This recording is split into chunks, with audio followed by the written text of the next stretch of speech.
All aboard! Very sorry for the delay, but OBS decided to be an idiot and completely forget how to connect to Twitch, even though Twitch was having no problems whatsoever.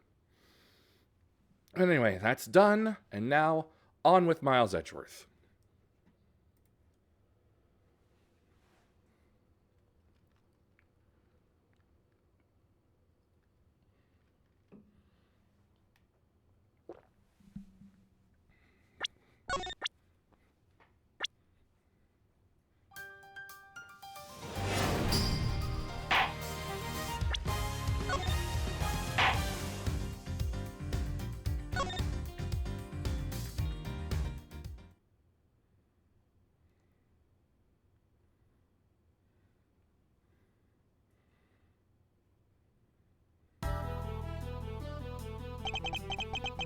I hereby call this meeting to order. The committee is gathered here in the sight of the goddess to pass fair and frank judgment. The purpose of this hearing is to assess the professional competency of Mr. Miles Edgeworth.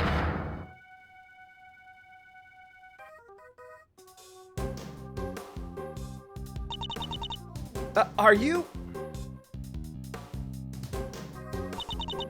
Why are you wearing that raincoat?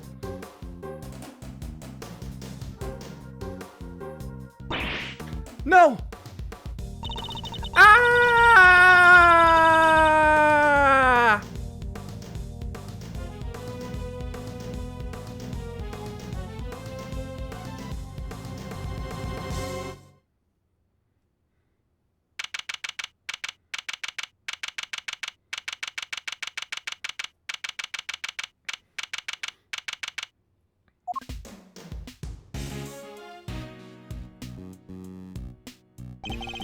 Will you please stop pacing, Detective? You're kicking up dust. I swept the floor 3 times already! Then sweep it a 4th. They're gonna take your badge, Mr. Edgeworth! How can you just stand there, cool as a cucumber? We don't know for certain that they will. Well, it sure seems like they mean to! Judge Gaffel pretty much spelled it out! Truly, you are proving to be quite a threat to the Committee for Prosecutorial Excellence. As such, you give me little choice but to report back to you on your continued transgressions. No doubt you will be called to appear before the committee in due course. Ad break.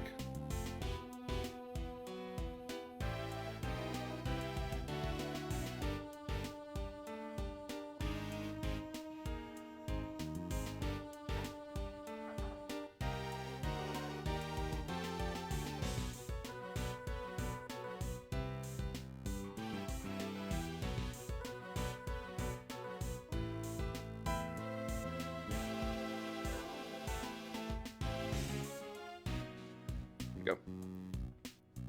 Just pulling the names up again.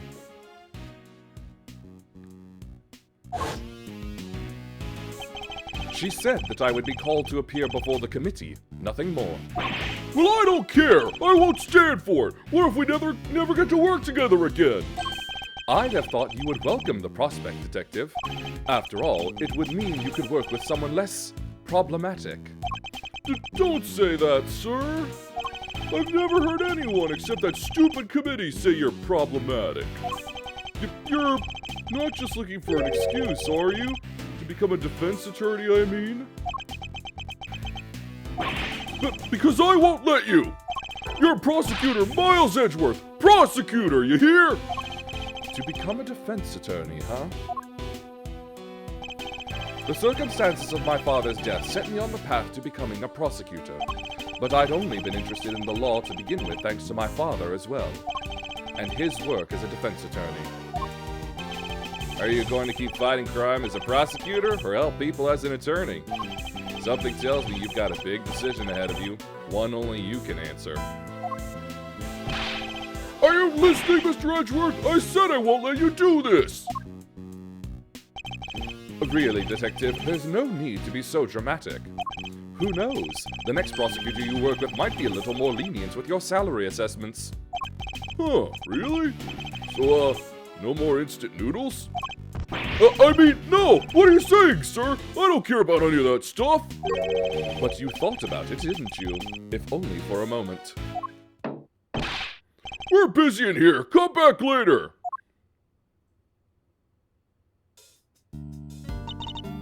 Hey there, is the prosecutor in? Prosecutor Miles Edgeworth? Look, pal, what part of we're busy don't you get? Wait outside and I'll be with you in a bit. Ooh, that's not good. Your face is as red as a tomato. Red face, gritted teeth, let's see. I said we're busy. Wait, that's it. Stomach cramps, right? No need to worry. It's nothing an injection can't cure. Now roll up your sleeve for me. It won't hurt much. No thanks, pal. I'm healthy as can be. And who might you be? Oh, sorry. I totally forgot to introduce myself, huh? The name's Needler. Florence Needler. Florence Nightingale, I assume? Let's see here.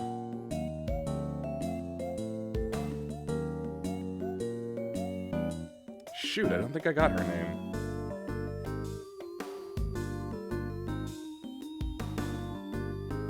Darn. So much for that comparison. I'm a nurse at Hertz Hospital. You know what? That works. Your fan translation was Die Young Clinic. As in D-Y-E, but, you know. Same thing. Well, nobody here is hurt, so are you sure you have the right room? Yeah, you're Prosecutor Edgeworth, right? Wow, there's some deep furrows in your brow. Are you feeling all right? Suffering from a severe headache? I can give you an injection that'll... I'll be fine, thank you. Could you please tell us what you're doing here? Huh? Oh, sure. Well, it's like this. I brought somebody to see you. Wait, right there. I'll go grab her. Well, wait! Too late. I wonder who she brought along. If she's here from a hospital, maybe it's a patient? Someone you cut down to size with your trademark rapier wit? And what exactly is that supposed to mean? See? It's that right there, sir. When you glare at me like that, I lose the will to live. You don't want to send me to the hospital, do you? Surely he's exaggerating? After all, that's the look I always give him, and nothing's happened so far.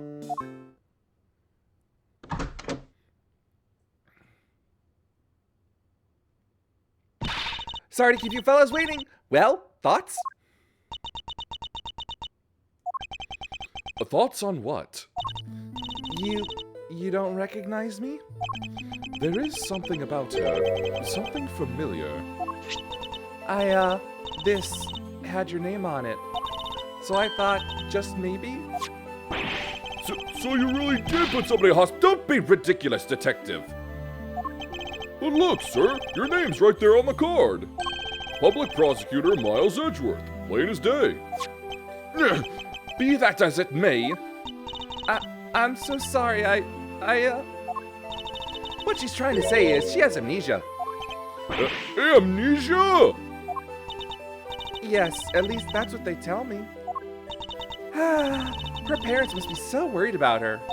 I bet they've only been getting around 8 hours of sleep each night. You gotta feel for them. Do I, though? Because that's quite a lot of sleep, if you ask me. Whoa, tough break. But don't you worry, all right? Since you had his card, that means you really must know Mr. Edgeworth somehow. So just sit back and we'll take it from here. Right, sir? At the very least, we might be able to help you figure out your identity. Really? Will you? It's going to come down to what you remember, but yes. Now that's the Mr. Edgeworth I know. Don't worry, miss, you're as good as healed. Let's not get carried away here, detective. I'm a prosecutor, remember? Not a miracle worker.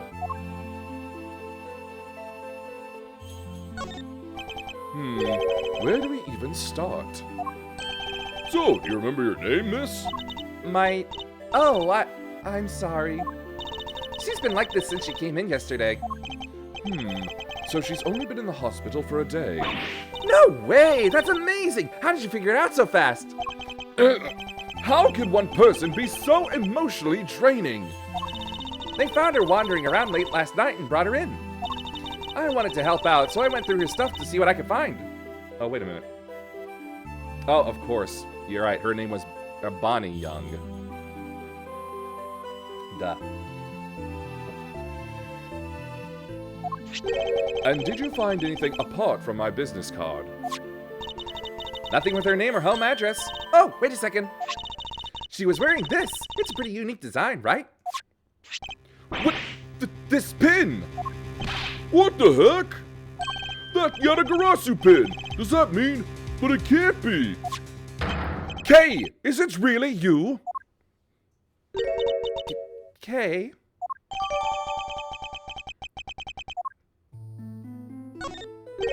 It's you, isn't it, Kay? I'm Kay?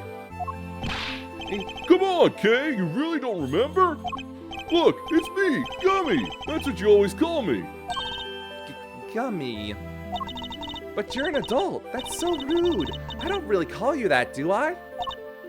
I'm so sorry. I can't believe I feel so guilty now. But what the heck happened to you? I've never seen you so polite. Being polite and sensitive is just not... Where's the Kay I know? You're nothing like her. Careful, detective. We wouldn't want her to get the wrong impression. You make it sound as if Kay isn't normally a polite or sensitive soul. Not that he's wrong, exactly, but... So what kind of person was I before? Well, first of all, your full name is Kay Faraday. You're bright and fun and full of energy and, oh yeah, you're a great thief. A great thief? There's a little more to it than that, but yes. Thieves generally steal other people's valuables from their dressers or vaults and... Steal? But that must be so awful for the people I took things from. Oh gosh, I'm so sorry. I didn't know I was a criminal. Maybe I lost my memory as some sort of punishment. No, that's not what I meant at all. I don't think that did her much good, sir. But it sure explains one thing. Look at these gloves. They're just the kind a person like that would wear. Hey, that outfit! It's what she was wearing when they found her. But we had to get her to change out of it and put on hospital clothes, so that's why I have them. There's something on this part here. Could it have something to do with how Kay lost her memory? I'll send the outfit over to forensics later and see what they can figure out. Please do, detective. Boy, they really are some thiefy clothes, huh? I'm a criminal. You may be a great thief, but you've never committed a crime in your life. Rest assured you are no criminal. If you say so. Perhaps we'd better leave it there for now. I'm sorry. I wish I could remember who you are. How do we know each other exactly? Well, that is... How do I put it into words? You're Prosecutor Edgeworth's assistant. I am? So prosecutor's the head of some sort of great thief network then? No, not quite. We last saw Kay 2 days ago. Perhaps we should try to figure out what she's been doing since then. Was the pin the only item on her person when you received her, Nurse Needler? There were a few other things, but I doubt any of it would be of much use to you. I'll be the judge of that. Could you please show them to us? Well, alright then. In no particular order, I present... A gem and ninja mask? Was she at a show or something? A letter, and it's addressed to Kay. Next, a ticket stub. And finally... A fake flower! The kind people like to spruce up their bathrooms with, too! It's a corsage, detective, and they're usually worn by women. And that's that! So, anything useful in there? Kinda hard to tell. Frankly, I'm not really seeing a connection between any of them. I should take a closer look at each piece later when I have the chance.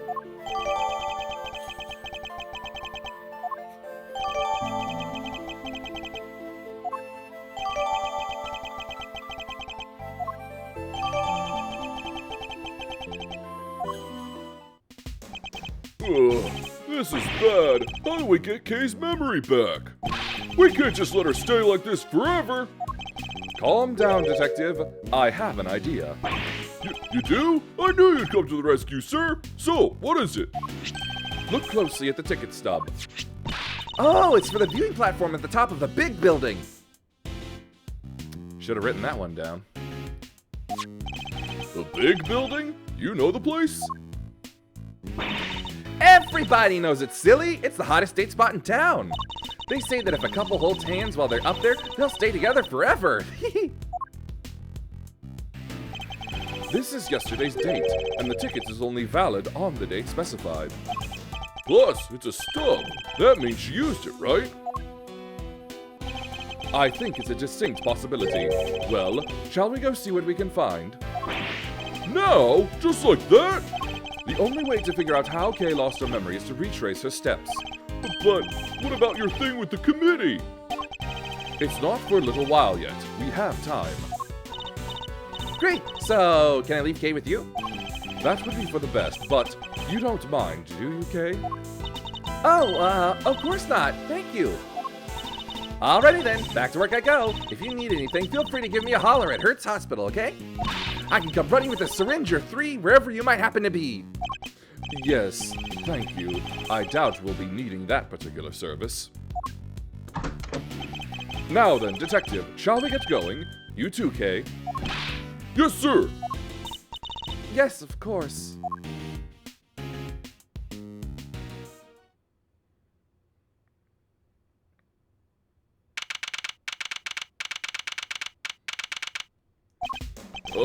So according to this pamphlet, the big building's 50 stories high. It's all offices inside, so the viewing platform up top is the only part that's open to the public. Here, this one's for you, sir. They were handing them out for free in the ticket area. How very kind of you, Detective. All right, I think it's time we headed inside. Look out! The big building! It's about to fall! What? We gotta do something! No, please, I'm begging you, stop! It's no good. Without fresh milk, my thoughts just aren't getting through to him. What's happening here? What's going on with the building? Just stay calm and talk to me, kid! Cut! Cut! Cut! Cut! I'm so sorry. We're shooting a movie, so could you, Ah, yes, I thought as much. Another familiar face. Forgive our intrusion. We'll get out of your way. Detective. Sorry. Really had me there for a second. Yeah, whatevs. Hey, director guy, can we take 5? I can't work under these conditions. I'm so sorry. Sorry. Oh, gosh. So they stopped the building from falling down? That's good. I wish we had time to explain, but maybe later. Come along, you two. Let's make ourselves scarce.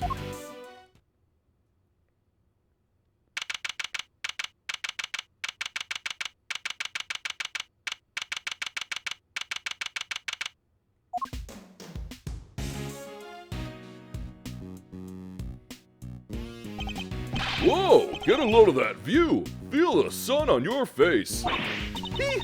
The wind! It's very strong up here! That's okay. You just stand behind me or Mr. Edgeworth here. We're both more than big enough to keep the breeze away. Speak for yourself. Well, Kay, does this place bring back any memories? I'm not sure. Have I really been here before? Perhaps simply encouraging her to talk will help. Kay, please, any thoughts or feelings that come to mind might be a clue we can use. Alright, I don't know if this will be of any help at all, but I still can't be sure if I've ever been here before. It's so high up, and the wind is so strong. It's terrifying. I don't remember. I just don't remember anything. It's no good. I'm so sorry. No dice, huh? I'm sorry. I feel so useless. I know I'm supposed to have all these memories, but I just can't remember. You have amnesia, Kay. Don't be so hard on yourself. Listen, sir, maybe just this once try not to be so intimidating, okay? Or at the very least, don't use your trademark glare on her. Nobody asked for your opinion, detective.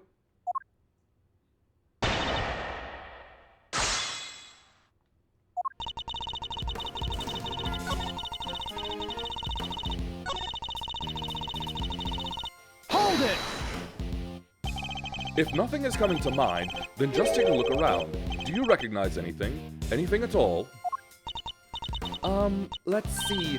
Ah, cherry blossoms. Go on. I was standing under the cherry tree. Yes, I was trying to stay out of the rain. It was raining, I remember now.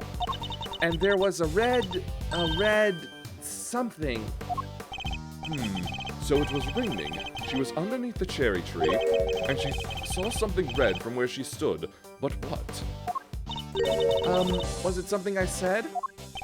No, but if you could add that to your testimony, we can explore it further. But from under the cherry tree, I think I saw something red. Hold it! This something red, can you tell me any more about it?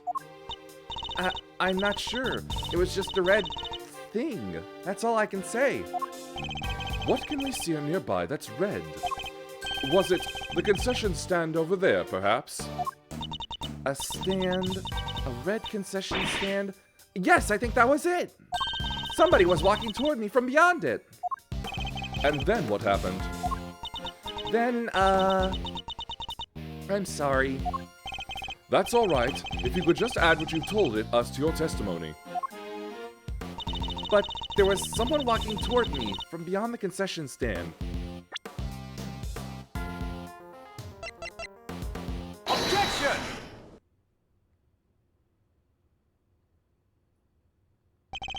You say that you saw someone over there beyond the stand, and that they were walking toward you? Yes, I can see them getting closer. Are you sure it wasn't a ghost? No, it was a person. I'm sure of it. But from where you were standing, anyone you saw on the other side of the concession stand would have to have been floating in midair, hundreds of feet above the ground. So how on earth could it have been a person? I'm not lying, I promise.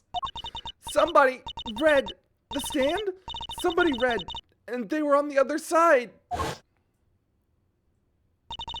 They were walking toward me, getting closer and closer. And then they... Ah! Kay, what's the matter? You're all right. We're here. Whatever it is, it can't hurt you. I was pushed and I fell by a person in a red raincoat.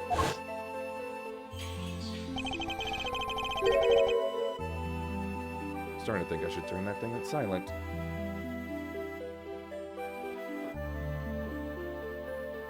A person in a red raincoat who could walk on air, and who supposedly pushed her off of the building? None of this makes any sense, not the least of which nobody could fall from this height and survive.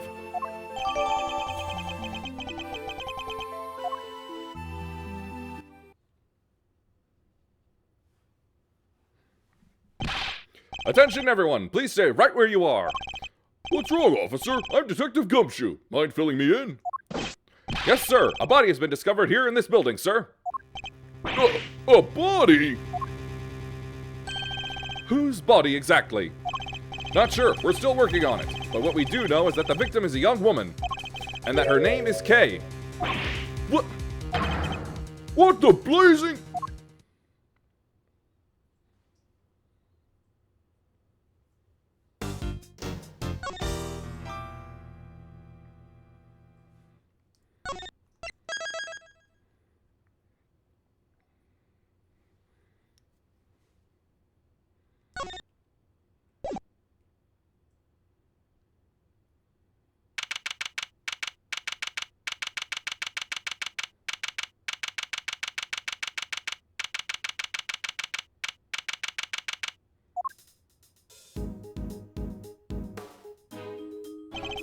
Wait, this room!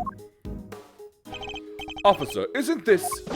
Yes, sir. This is the trial chamber of the Committee for Prosecutorial Excellence. So it's here now? I knew that they'd moved out of the prosecutor's building, but I had no idea that they'd come here.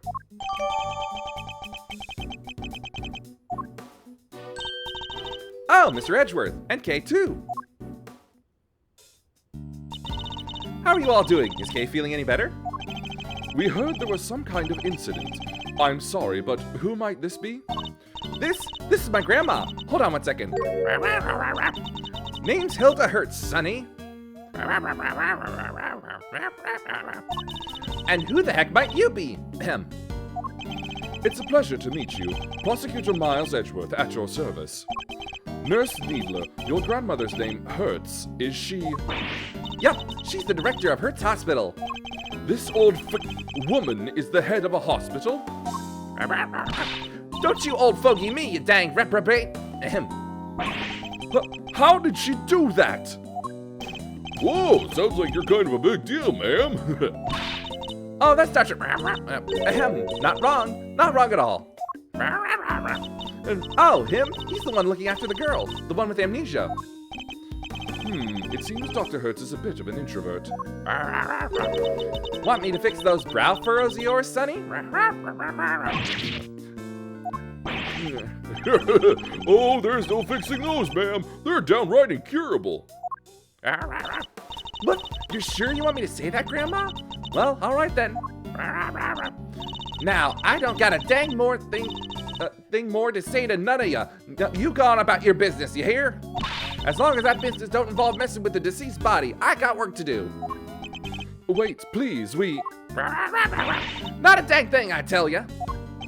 Hey, you can't talk to us like that. What gives you the right, huh, pal?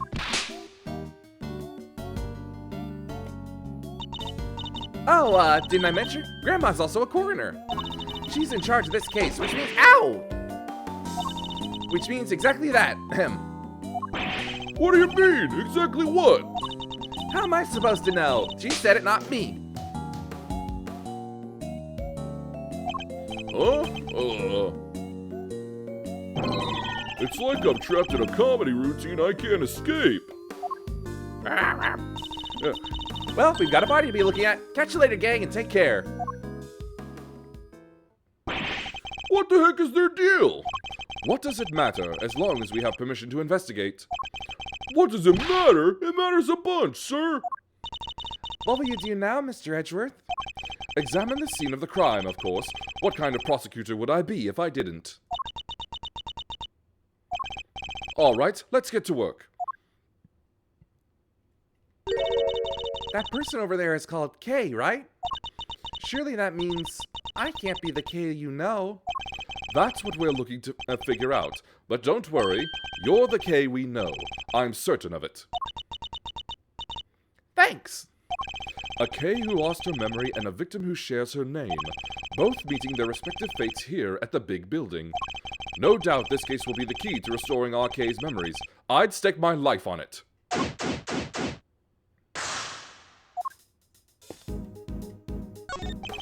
Officer, tell me about the security arrangements for this room. Yes, sir. You need a special key card to enter, sir. Interesting. So not just anybody can enter? In which case, the person who discovered the body would have been... Yes, sir. A member of the committee. They found it when they arrived for today's hearing. The hearing. My hearing. Which would be underway right now if it wasn't for this.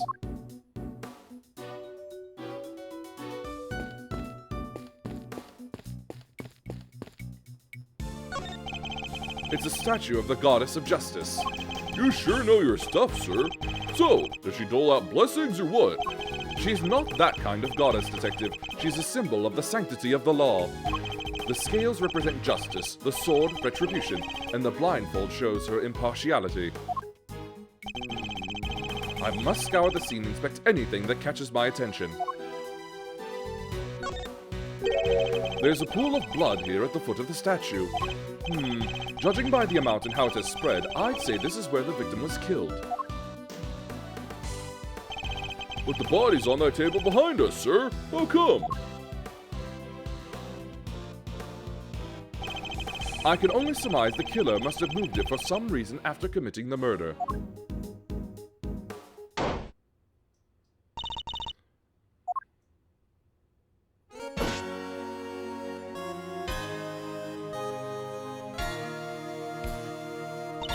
Who are...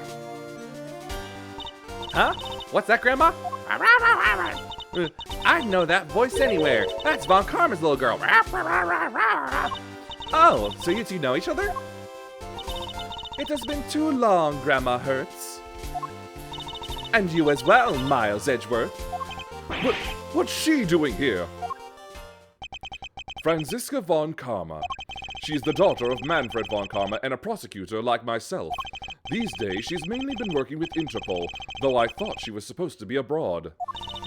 Don't look so surprised. Where my investigations lead, I follow, no matter where in the world that might be. Which means that there must be some kind of international angle to this case, yes? You know full well that I've been pursuing a certain smuggling ring. And that I won't rest until it has been destroyed and its ill-gotten goods recovered. So the smuggling ring is involved then? That information is to be shared on a need-to-know basis, and you don't need to know. I see she needs to be as helpful as ever. Miss Von Karma, was it? Grandma wants to tell you something. I'm about done here. Scene's all yours. In that case, we'd like to examine the body ourselves too, if you wouldn't mind. I mind plenty. I remember where I heard about you now, you dang varmint. No, don't need to be so soon to be ex-prosecutor and messing the place up. Go on, get. Just remember, it's not me saying this stuff, okay? But please, Granny, it's important. Who are you calling a granny, little missy? I'm sorry, I didn't mean to offend you. This is going nowhere. I didn't want to have to do this, but... Franziska, I need you to add us to this investigation. We have to see that body up close or we'll never learn the truth about what happened to Kay. As in, Kay Faraday? Please, you gotta help us out here. Kay needs us. I don't know what you're up to, but very well. Thank you. You won't regret it. Of course, I expect to receive a full explanation when I grill you later. We owe you, sir, big time. I wasn't talking to you, Scruffy. Oh! Well, Grandma Hertz, will you allow them to examine the body?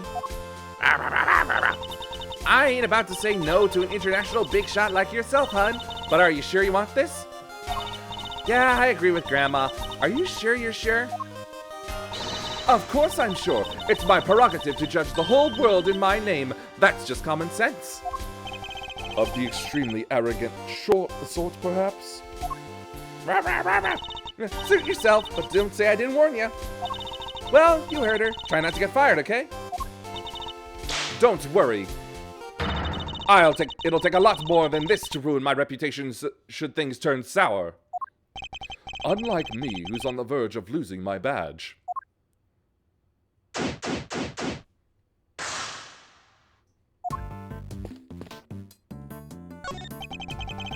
An enormous semicircular desk with seating for 11. It almost reminds me of a certain legend. I know the one, sir. The Knights of the, Brown Table, right? Oops, guess that wasn't it. The Newts of the Brown Table, right? The Knives of the Brown Stable? Further and further from the mark, but I'll refrain from rubbing his nose in it. For now.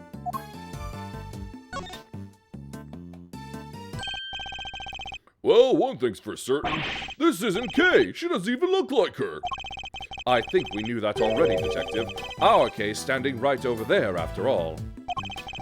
The victim looks to be in her 30s. She's wearing a white suit. It could be she worked in one of the offices here in the building. Perhaps, but for now she remains unidentified. The question is, why did the police seem to think her name was Kay? I must scour the scene and inspect anything that catches my attention. You think this could be the murder weapon? A 3-armed candelabrum. The victim suffered the same number of puncture wounds to the chest. Puncture wounds that could well have been made by these spikes. A candle album? Not quite, Detective. A candelabrum. A candle holder, in other words. Oh, I gotcha. That reminds me. I forgot to pay my electricity bill once a while back and I had to live by candlelight for a whole month. But who does that in this day and age?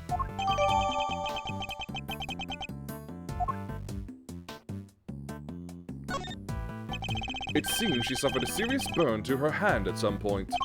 You think it has something to do with how she died? No, this scar's too old for that. I would imagine it happened some time ago. She's holding something. Detective, could you open her hand for me? Yes, sir, right away. What is that? Wait, I know. It's a loyalty card, probably from a shoe storage. It's a key card. Why, sir, why? The question we should be asking is, what does it open?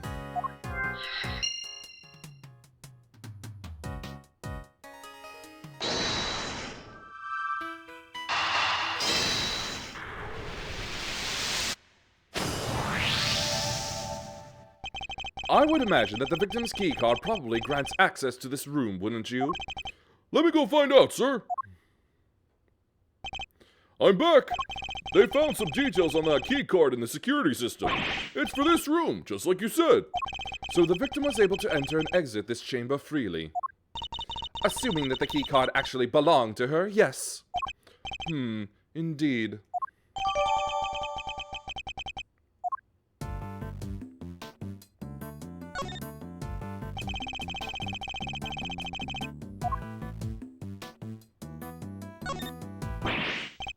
This book! What the? That's Kay's promise notebook. It's where she wrote down all the promises she made to her dad. Haven't seen this in a while. Indeed. A book of vows made by a child to her father. But what exactly is it doing here? Oh, I just remembered something Detective Bad told me a few years back. He said something precious to Kay had disappeared from the station. What? Evidence went missing from police custody? Detective Bad said he looked for it everywhere, but no dice. What could this mean? And why did it turn up here of all places? You there, what do we know about this notebook, officer? The victim was holding it when they found her, sir. It was the only thing with any kind of name on it at the time. So that's how she became Kay. Talk about a red herring! Still doesn't explain how she ended up with it, though. If only we had a few more leads on the victim's true identity.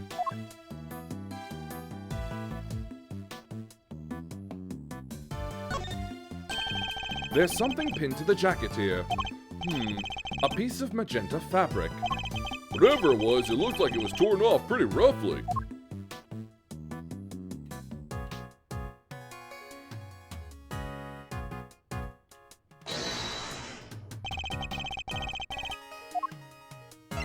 Eureka! Judging by its appearance, I'd say that the flower Kay was carrying originally belonged to the victim. Yeah, now that you mention it, it does look like it's made out of the same fabric. Indeed. Let's make a closer comparison. The torn edges match up exactly. You've got one heck of an eye, sir. If the flower belonged to the victim, this implies a connection between the victim and Kay Faraday. Furthermore, it appears that the flower was torn off with considerable force. Kay Faraday was involved in the incident somehow, and based on what we're seeing here, we may have no choice but to treat her as our main suspect. What? Well, there's no way she could have done this. I can't even begin to imagine it. There isn't a murderous bone in her body. Nevertheless, we lack the evidence to disprove such an assertion. For the moment, we're simply considering all the possibilities. Isn't that right, Miles Edgeworth? For better or worse, yes. A pure white jacket with a deep red stain on its lapel. This jacket, the buttons are on the wearer's right-hand side. What's so weird about that? Buttons always go on the right, no?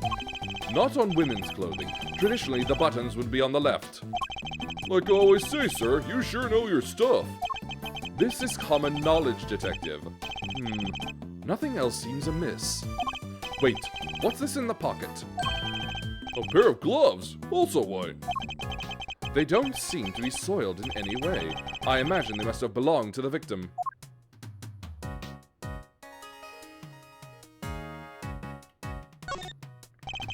The victim's hair is caked with blood. Looks like she was hit with something, huh? Unfortunately, it's too early to say for certain. Perhaps an answer will turn up as we investigate further.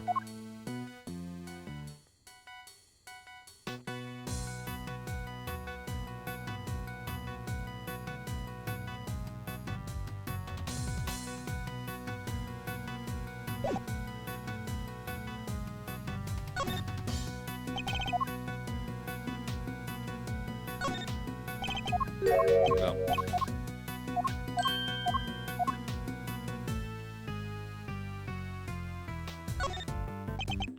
It doesn't look as if there's anything in the chest pocket.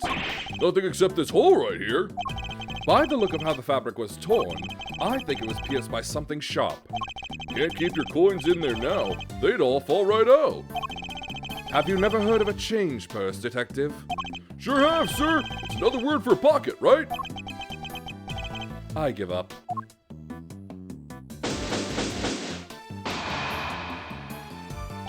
It seems we're no closer to discovering the identity of our victim. Then, am I really Kay? Can you really be sure?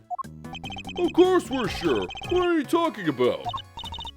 Thank you. And that person lying there is someone you may have murdered, but that's all we can say for now. No, there's no way she did it. Isn't that right, sir? Indeed, I don't believe the Kay we know could have done something like this. You're becoming a real softie, Miles Edgeworth.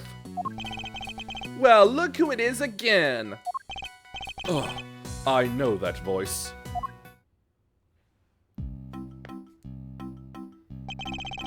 With a winning smile and the #1 name in the business, it is I, Prosecutor Eustace Winner.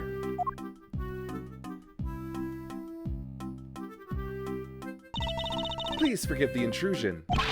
Step away from that body, Edgeworth. I didn't call for you, and I don't need you. This case is mine. It's what the victim would have wanted. You knew the victim? So it really is her. But be not afraid, everyone, for the goddess of justice will guide us to the truth. She sure will. Now that I'm here, everything is going to be all right. Whoever did this will live to regret it. I'll show them with the... Miles Edgeworth, who is this imbecile? But why am I getting the death glare? I've got nothing to do with him. Franziska von Karma, I presume? My apologies, I should have introduced myself sooner. Verity Gavel, at your service.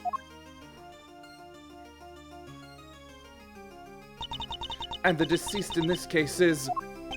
Rosie Ringer, attorney at law, and a member of the Committee for Prosecutorial Excellence. Let's see here.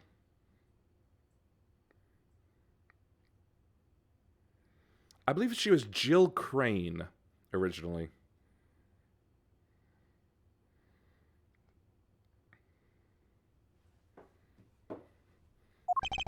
I see. That would explain the key card. So you're the lead prosecutor? Yup, which means this case will be solved in... Aye! You didn't tell me your name yet, little boy.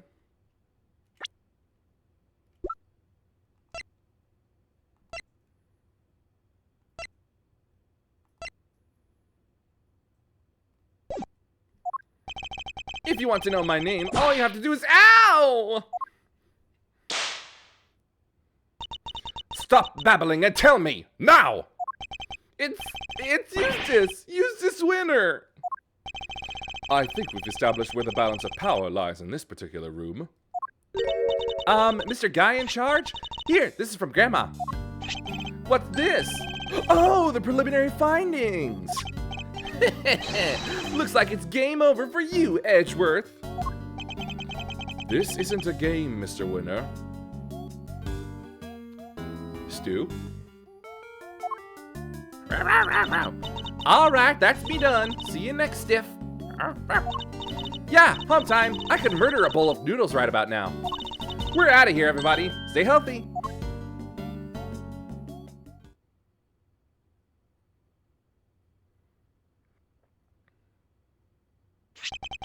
Let's see. So the wound on her head is from when she fell over after she died? Eustace. It was the candle holder that killed her, huh? And she died sometime late last night. What now, Gavel? It's very kind of you to share the coroner's findings with everybody, Eustace. But perhaps you should leave it there. We wouldn't want you to strain your voice after all. No, that would be a tragedy.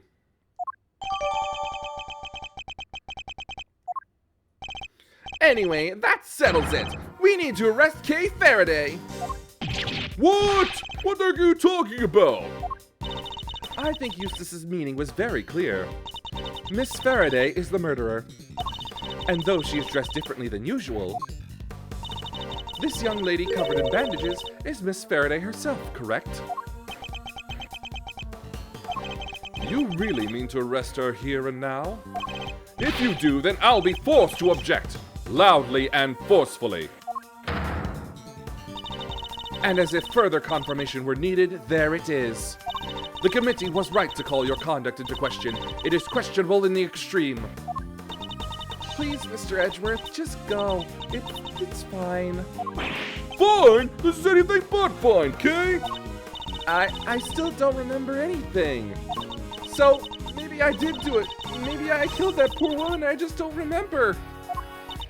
The goddess smiles on those who confess their sins. It is her wish that our confessions cleanse us. She applauds you your commitment to the cause of justice, as do I. Judge Gavel, Eustace, if you really intend to arrest Kay, could you at least explain your grounds for doing so? I, for one, certainly don't intend to yield. Not until I've seen some evidence to support your accusations.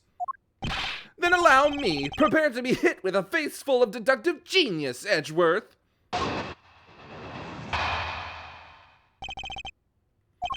They call it the human race because somebody has to win it, and that somebody is me. I won this race too. I saw it before anybody else did. Kay Faraday is the murderer, no doubt about it. She snuck into the committee chamber looking to do some of her trademark great thieving, which means that nobody but her could have killed Rosie Ringer. Deductive genius? That was a total mess. And if Detective Gumshoe is saying that, you know it must be bad. I asked you to explain your grounds for arresting Kay, yet you have explained exactly nothing. True, but we haven't seen any proof of her innocence either. It's alright, Kay. Mr. Edgeworth will pull off a miracle somehow. You just gotta believe in him. My deductions aren't acts of divine intervention, you know. Well, Miles Edgeworth, I'd hate for you to disappoint me. But in the event that you do, I will be sure to freely let you know.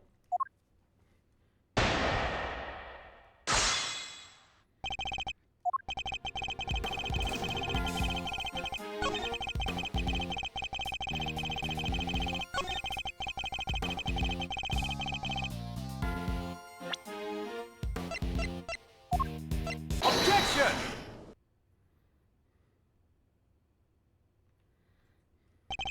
Are you familiar with this room, Mr. Winner? It certainly sounds like you are.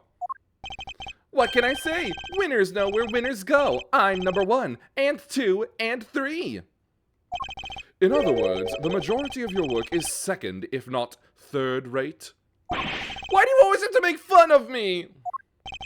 You can take it as a slight if you wish, but the fact remains that you seem unfamiliar with this key card. Who do you take me for? Of course I'm familiar with it. You need one of those to get in here. Don't you? Have you no shame? Mr. Winner, do you really even suspect Kay?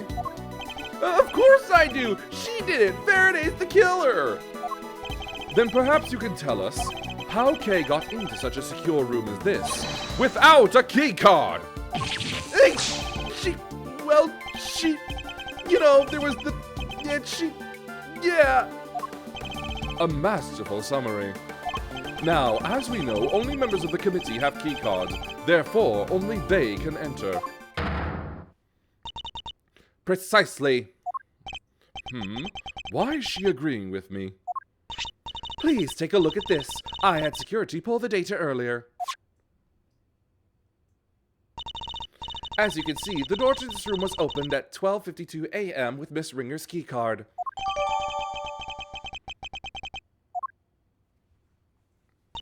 We cannot know for certain, of course. But who's to say the culprit didn't enter the room with Miss Ringer? And then kill her over some sort of subsequent disagreement? It's certainly a plausible theory, but that's all it is. For one, it would require the victim and her murderer to have known one another. Yeah, and Kay didn't know the woman, I'm sure of it. Overruled. How can you possibly be sure of such a thing? That's pure speculation on your part, detective. There is no place for guesswork in the courtroom or at the crime scene. Hard evidence is what is required. In that case, are you suggesting that you have said hard evidence to support your theory? Evidence that Kay Theory and Rosie Ringer knew one another? But of course. What? I have here a letter. Dr. Hertz found it in the victim's chest pocket. Another of the victim's possessions? And you kept this to yourself until now? You planned for this, didn't you? Is that why? It was the candle holder that killed her, huh? And she died sometime late last night? What now, Gavel? It's very kind of you to share the coroner's findings with everybody, Eustace. But perhaps you should leave it there. We wouldn't want you to strain your voice after all. Shall I read it for you? Rosie, thanks so much for agreeing to help with my plan. Now we can both get what we want. Good luck getting your revenge for what happened 12 years ago. Kay. This would seem to indicate pretty strongly that the two of them were accomplices, wouldn't you say? Accomplices in a plot to steal from the very room in which we are standing. No! Wait! So your principal suspect is... Miss Kay Faraday, for this second crime as well as Miss Ringer's murder. I'm the principal suspect? Don't listen to her! It's all lies! All of it! You're not like that! You'd never do any of the stuff they're accusing you of! Then how do you explain the letter, detective? Unlike Mr. Winner, I suspected that Judge Gavel herself had some proof to support her accusation. But I didn't expect it to be quite so definitive. Nicely done, Gavel. Thank you, Eustace. Hold it! We're not done here yet. I still have questions, and you'd better have answers. Would you mind if I handled this, Eustace? Be my guest! Have fun arguing Edgeworth into the ground! I can't let them steamroller me on this. I have to find a way to take back the advantage.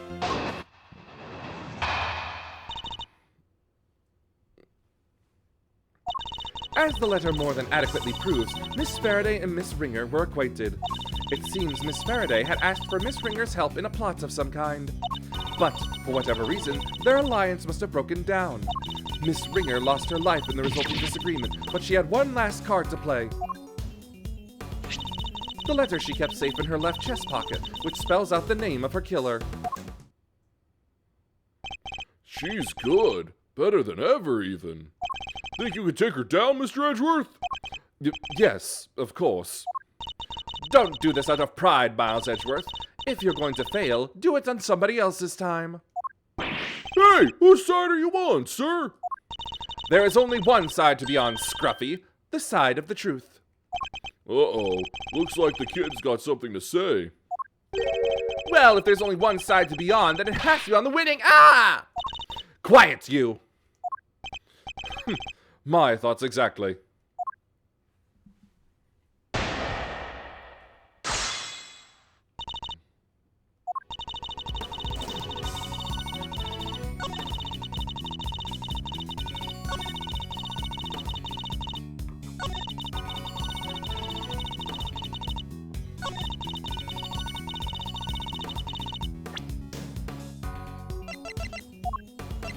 Objection!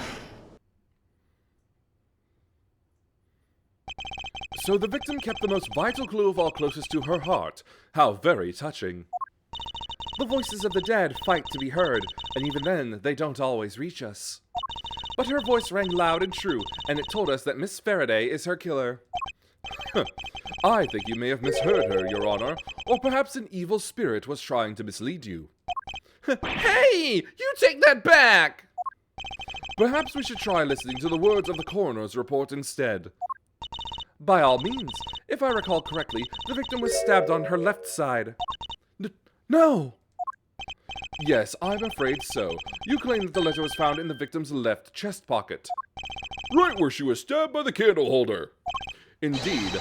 3 puncture wounds to the chest, and yet not 1 to the letter. Miraculous, no? Well, Judge Gavel, how do you explain that? Because I can think of one explanation. That the letter was deliberately placed there after the fact in order to cast suspicion on Kay. Someone went to a lot of trouble to create the crime scene we see before us.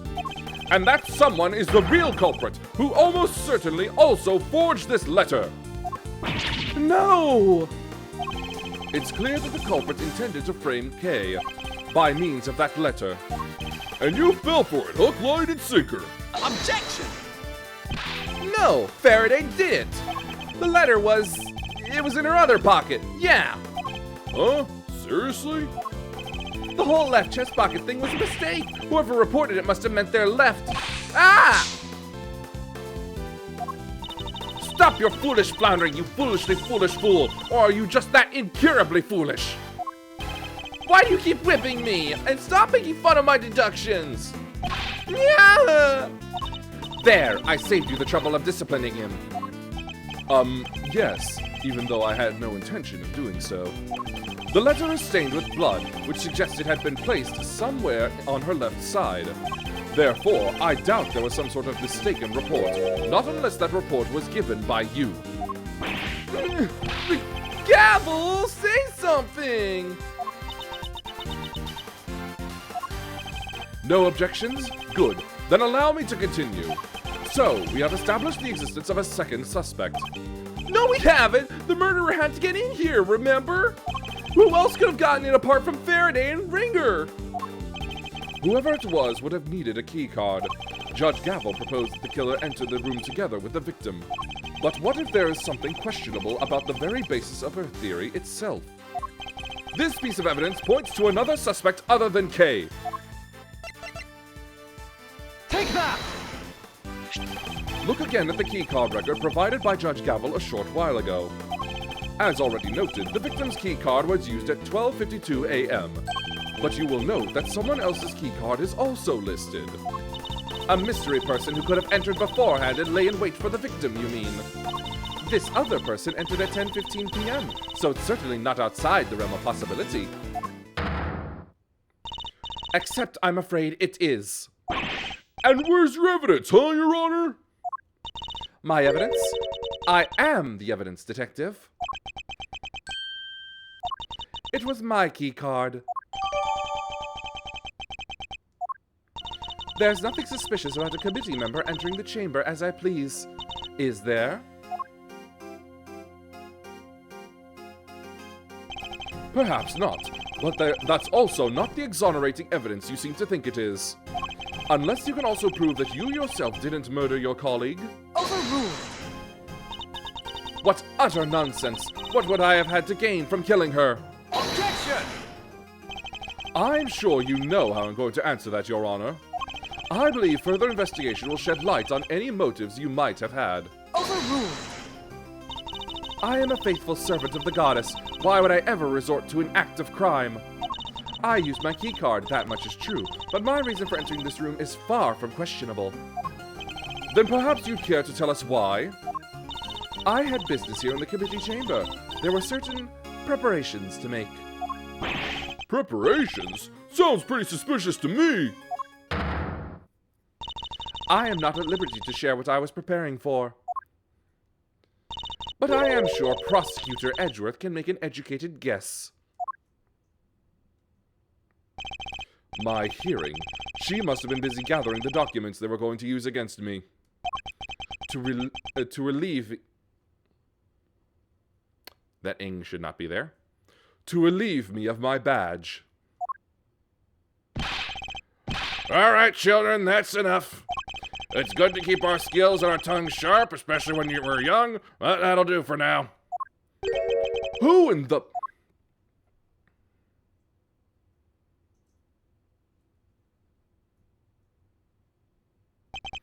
Ah, really takes me back to the days of my youth. back when I would wrangle with a certain detective. He disappeared, you know. I hope he's out there somewhere, living his best life. You'll have to forgive me. It's just, I get so emotional. The tears, I can't stop them. Chairman Winner.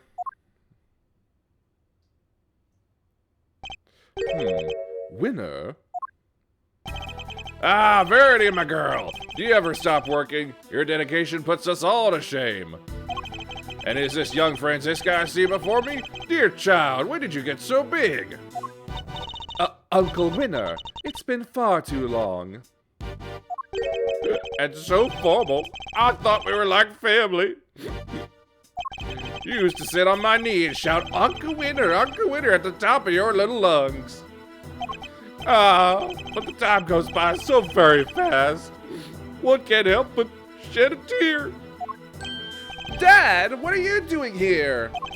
What am I doing here? A committee member has been murdered and you're in charge of the case, my boy. What is this? Bring your pops to work day?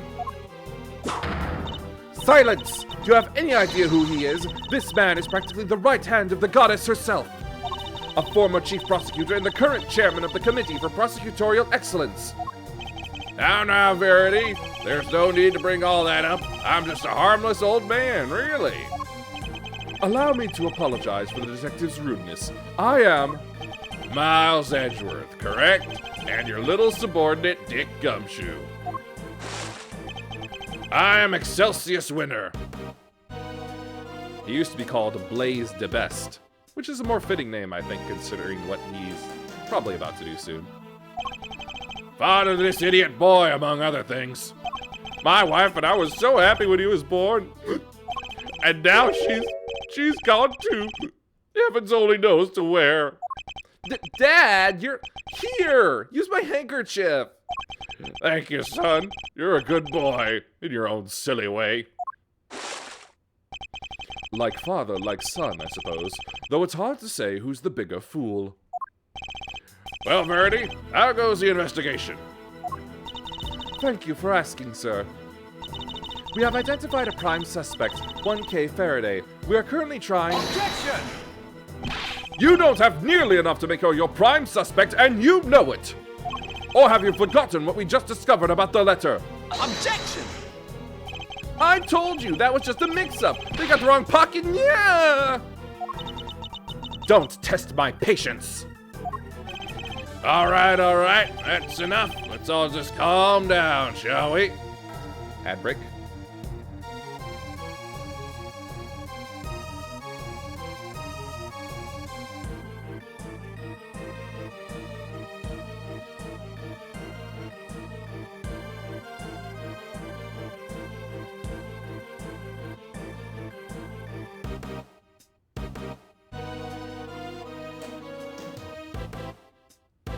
Okay. I'm sorry you had to see that, sir. My humblest apologies. I think you've all made your case very clearly. All except for you, Eustace. But what? But, Dad! We are prosecutors, and it is our duty to identify suspects and bring them to justice. But I wouldn't dare call someone a suspect without evidence or a motive. Please, Mr. Edgeworth. I know all about your relationship to the accused. Thick as thieves seems pretty apt based on what I've heard. Kay's no criminal. She helped us catch the bad guys loads of times. Much about this case is still unclear, sir. Please, you have to let us... Ah, it's heartwarming, really. The bonds of friendship are so strong among the young.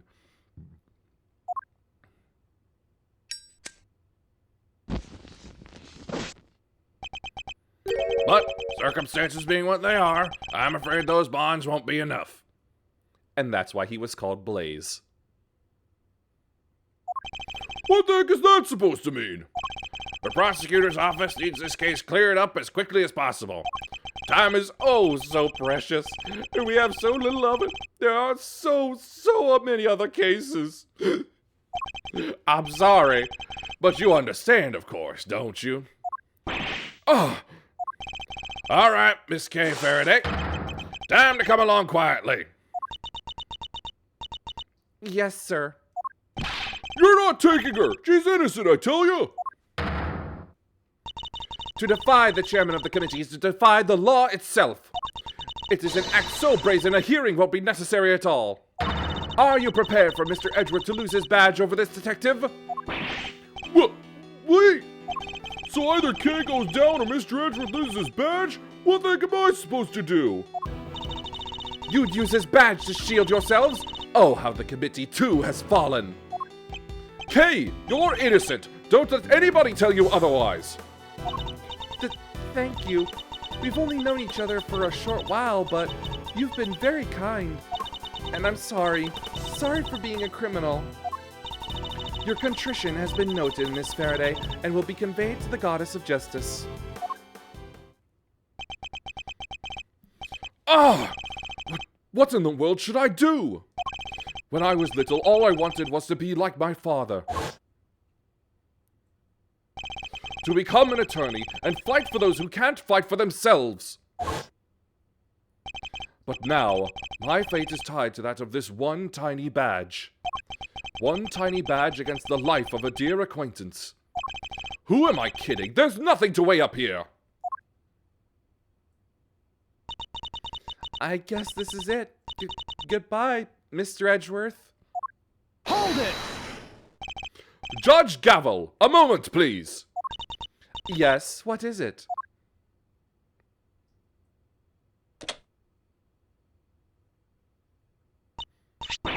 Your badge? What is the meaning of this? I am returning it. From this day forth, I'm a prosecutor no longer. Mr. Edgeworth! What are you doing? Miles Edgeworth, explain yourself right now! You're giving it all up, just like that? You can't mean it, sir! Tell me you're kidding! Please! If you're not a prosecutor anymore, then what does that make me? I have one duty and one duty alone, to pursue the truth. If being a prosecutor means I must turn a blind eye to the very truth before me, then I will gladly shed the title to be free.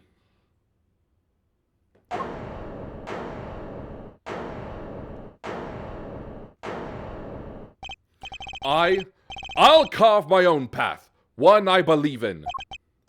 I won't let my search for the truth end here! Objection!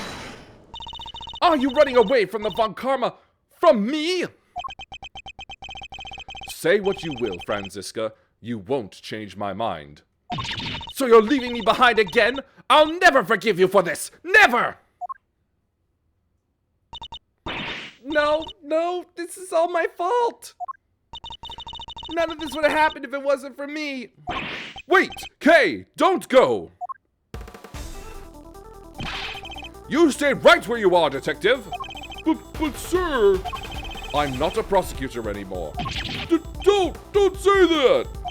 Where you go, I go, Mr. Edgeworth. I'm always there, right by your side. There's no need for you to do that now, detective. Simply focus on your job and do what you can.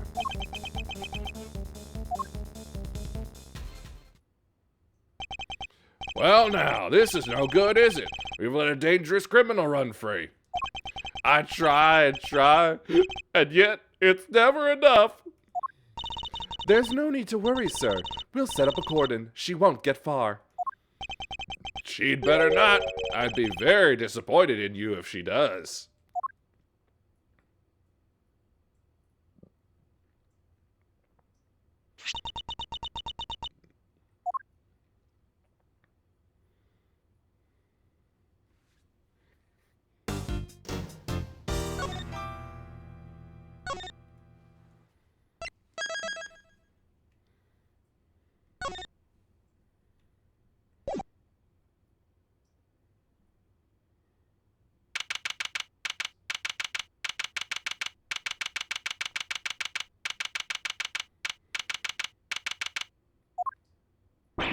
Kay!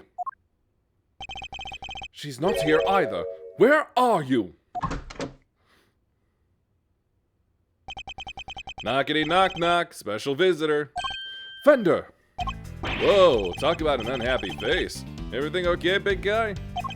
You won't earn yourself too many admirers looking like that. What are you doing here? Has something happened? Has something happened, he asks. I'll say. It's been all over the news. A murder in the committee chamber? I'd call that a happening, all right. And what with your hearing being today, I thought, well, I couldn't help wondering if you were involved. They're reporting it's on the news already? Heck yeah, a dead lawyer, a young woman on the run, they're lapping it up. Hold on a moment.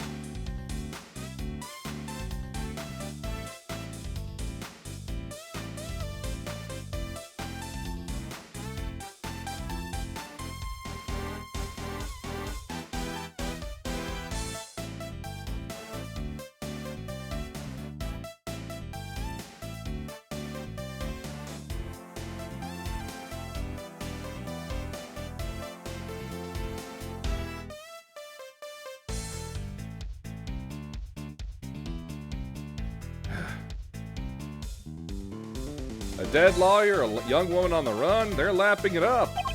It's crazy stuff, but compelling too, I gotta admit.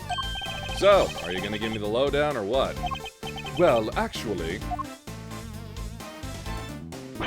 Whoa! Maybe warn a guy before blowing his mind next time. Things are even crazier than I thought. This isn't a joke, Fender. Kay's out there somewhere, all alone and without her memory. Not to mention being the suspect in a murder. That definitely doesn't make things any easier. But where the heck could she have gone to? You're sure she doesn't remember Zip? I thought she might have come here, but... No luck, huh? Can't say I'm surprised. Sounds like she thinks she's done you wrong. She wouldn't want to cause you even more trouble by rocking up on your doorstep. You think I don't know that? But I'm out of places to look. Hey, take a chill pill, compadre. This isn't like you.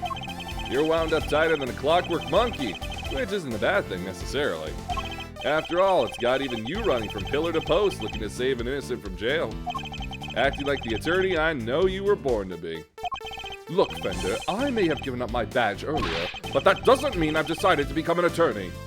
However, Kay isn't just some suspect in a murder to me. She's somebody I've come to know very well, even if we've only been acquainted for a short while. And she'd never harm a fly, let alone another person. Blow my mind twice in 5 minutes, why don't you? Kid's lucky to have you in her corner, champ. I hope you don't mind me saying this, but that's quite the bond that's sprung up between the two of you. Enough to give me and your old man's a run for its money, even. It's nothing like that, really. She just likes to involve herself in my affairs. You can say that again. From what I've seen, she likes to charge into things no holds barred. But she's done you some good, I can tell. You two make a great team. Can't say I'm not a little jealous, seeing as my partner in crime is no longer around. Anyway, you need to track her down. Connections like that don't grow on trees. I should know. Alright, how about this for a plan? You're fresh out of ideas about where she could be, and you can't just walk the streets shouting her name. So why not go back to the source, look into how she lost her memory in the first place. You just might turn up some clues that'll help narrow things down. That's not a bad idea. Based on what she told us, it sounds like it all started at the big building. Then that's where we're headed.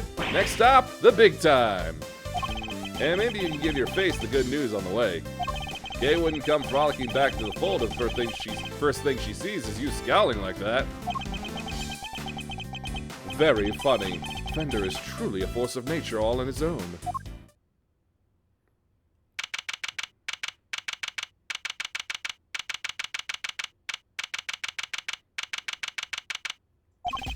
The sun sure sets quickly. Not even a murder on the premises would make this place close its doors. Gotta chase that last dollar, huh? There's hardly anybody around, though. Guess we've got the whole place to ourselves.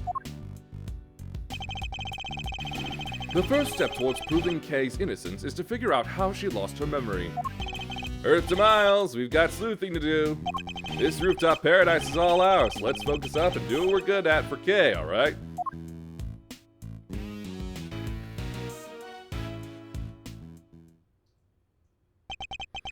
Do what we're good at, huh? I suppose I should be grateful there's at least something we can do.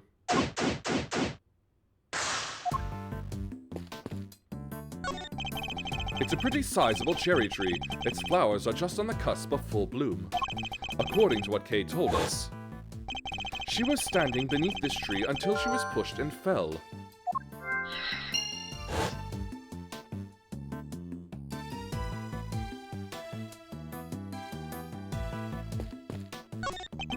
So the person in the raincoat that Kay saw supposedly approached her from the direction of the concession stand, which would suggest that she was pushed over this railing here. The railing is chest high. You'd have to try really hard to go tumbling over the edge of it. Everything looks sturdy enough too.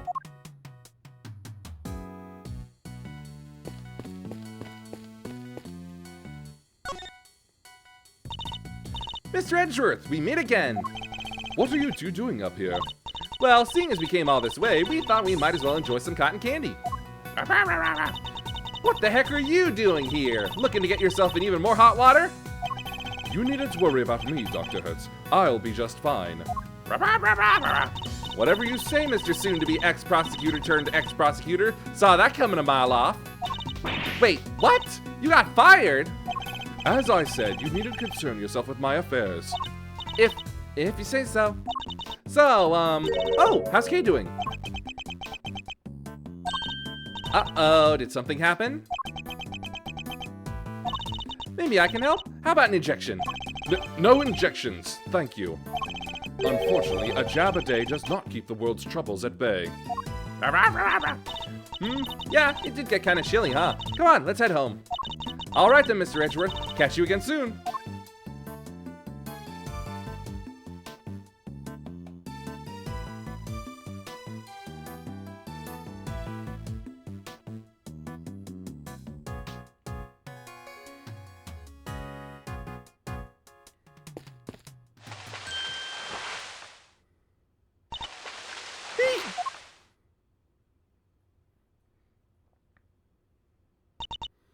Hi. Kay. Don't mind me. I was just lying in wait. That would make you a criminal, Kay. Perhaps you meant to say laying low? Oh, yes, that.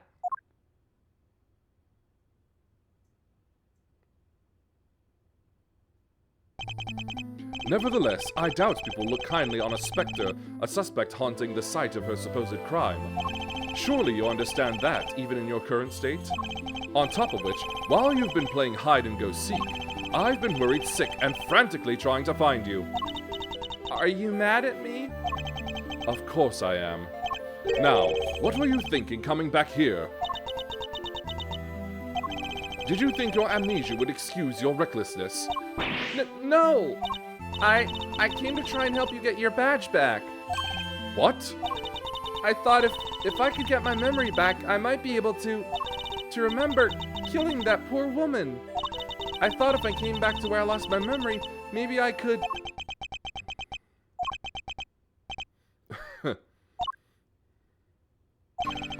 There's one thing you haven't lost, you know. Your ability to surpass my expectations at every turn. I couldn't be more certain now that you're the Kay I know so very well. However, I don't appreciate you being so reckless. Do you hear me? I'm sorry. Seriously, Miles, you're killing me here. You were banking good guy points and then you went and blew it by blowing your top. Good to see you, kiddo. Glad to see you're safe. Come on, bring it in. Okay. That's the spirit. Not now, Fender! Yeesh, I was just trying to lighten the mood. Live news now from the big building where a shocking murder took place earlier today. Police continue their hunt for a young woman known to have been present at the scene. She's considered the prime suspect, and police say no effort is being spared in trying to track her down. Ooh, mama, they're not messing around, huh? Well, team, what's the plan? Looks like the clock's ticking down, and fast. Indeed, it's only a matter of time before they find us. Alright, first things first. Kay, you're sticking with us from now on, capiche? But I've caused you so much trouble already. You can hardly make things any worse for me at this point. Mr. Edgeworth! Then it's settled. We're in this together like the Three Musketeers. Miles here will be in charge of proving Kay innocent. And I will, believe me. So I'm going to need you to do everything you can to help him with this investigating. Okay, Kay? Yes, of course. Great! Now we've got to move quick. Can't be getting bagged down by the boys in blue before we've even started. You two may not have many more to lose, but your Uncle Eddie sure does. Gregory would never forgive me if I got the family office shut down. Thank you, Fender. I'm sure I owe you more than I'll ever really know.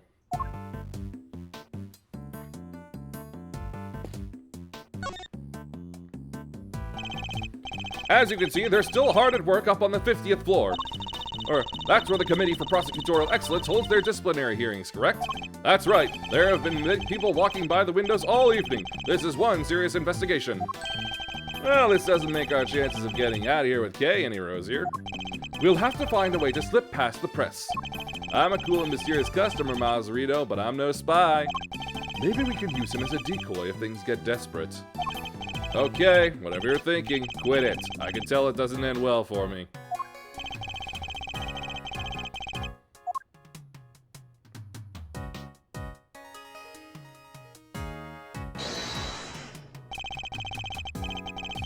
There's a contradiction here hiding in plain sight. Eureka! Question: how many floors does this building have? Easy, 50, right? Kinda ironic that just a few feet above where the committee works, its ugly little schemes, is a place where starry-eyed young romantics come to wish for everlasting smoochy times. But then, what's that dark space about the 50th floor? The gloomy underbelly of love? Wait a minute. Exactly. The committee chamber is supposed to be on the top floor, directly beneath the viewing platform. But it actually appears to be located one floor below that. Clearly contradicting the supposed facts. Maybe whoever wrote the pamphlet made a mistake? Somehow, I don't think so. Call me crazy, but yes, there appears to be a hidden 51st floor. Wow! And that's where they keep the gloomy underbelly of love? Ah, my heart. You didn't need to take it quite so literally, Kay. Good, then perhaps we can take this more seriously instead. Come on, have you met me, Miles? That might be easier said than done. It'll still be easier than trying to enjoy your so-called jokes.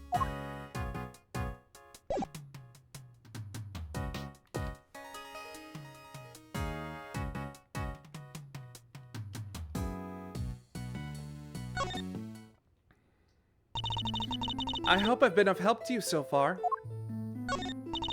I came back here because I thought it might jog my memory. How about we go over what you remember one more time? Okay, I was standing under the tree, sheltering from the rain. Then I saw a person in a red raincoat. And then they pushed me.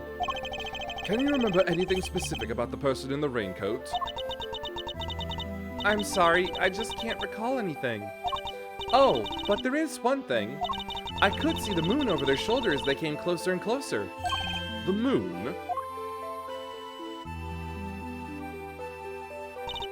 Yes, it's all very fuzzy, but it was the exact same place it is right now. Floating up there above the cherry blossoms. So the moon was visible over the mysterious figure's shoulder. That's new information. I should keep it in mind. I keep feeling like there's something just on the edge of my memory. There is. It could be the clue we need. Alright, just let it float to the top of your mind and say whatever comes to your thoughts. Alright. I'm seeing... It's very faint, but... I'm seeing a small restaurant, just a counter and some seats, and there's this incredible smell. A beautiful golden soup. Not too thick, and it tastes just right. It's filled with delicious noodles. They're firm, but not too firm. And that's when a thought crossed my mind. I'm going to order another bowl. A captivating memory, but sadly one that has nothing to do with the case. You used to say you were the second great thief Yatagarasu. A noble outlaw dedicated to stealing the truth. Do you really not remember any of that? Oh!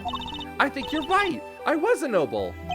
Not a noble, Kay, a noble outlaw. Still, I suppose you got halfway there.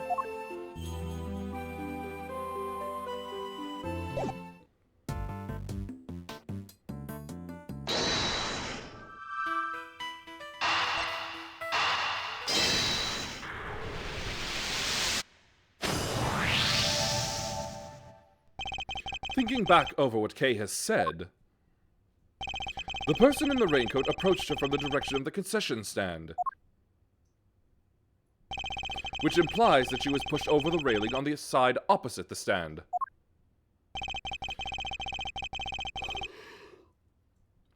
She also said that she could see the moon over this person's shoulder, but when we checked just now, the moon was in a different location than expected. Yet Kay claims it's currently in the same spot in the sky as on the night of the incident. This throws the positions of the moon and the person in the raincoat out of alignment with her story.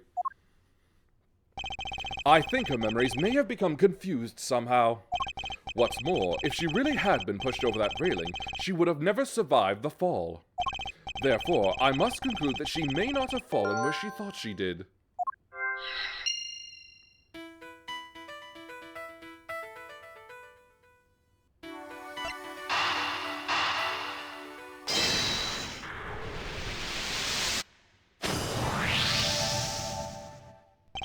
You may have fallen, Kay, but it couldn't have been over that railing. Because if you had, you wouldn't be alive now to tell the tale. But I definitely remember standing under that tree. If I was pushed, the only way I could have fallen is over that railing, isn't it? Not unless the ground opened up and swallowed you whole. The ground could just open up like that? How? My bad, my bad. Not a joking matter. Sorry, kiddo. But it may also be closer to the truth than you think, Fender. Let's take another look at the ground in that area. There's a chance we might have missed something.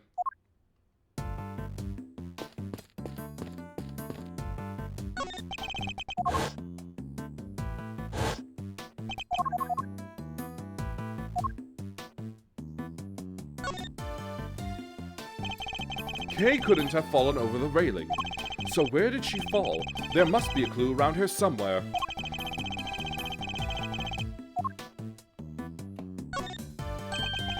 What's this?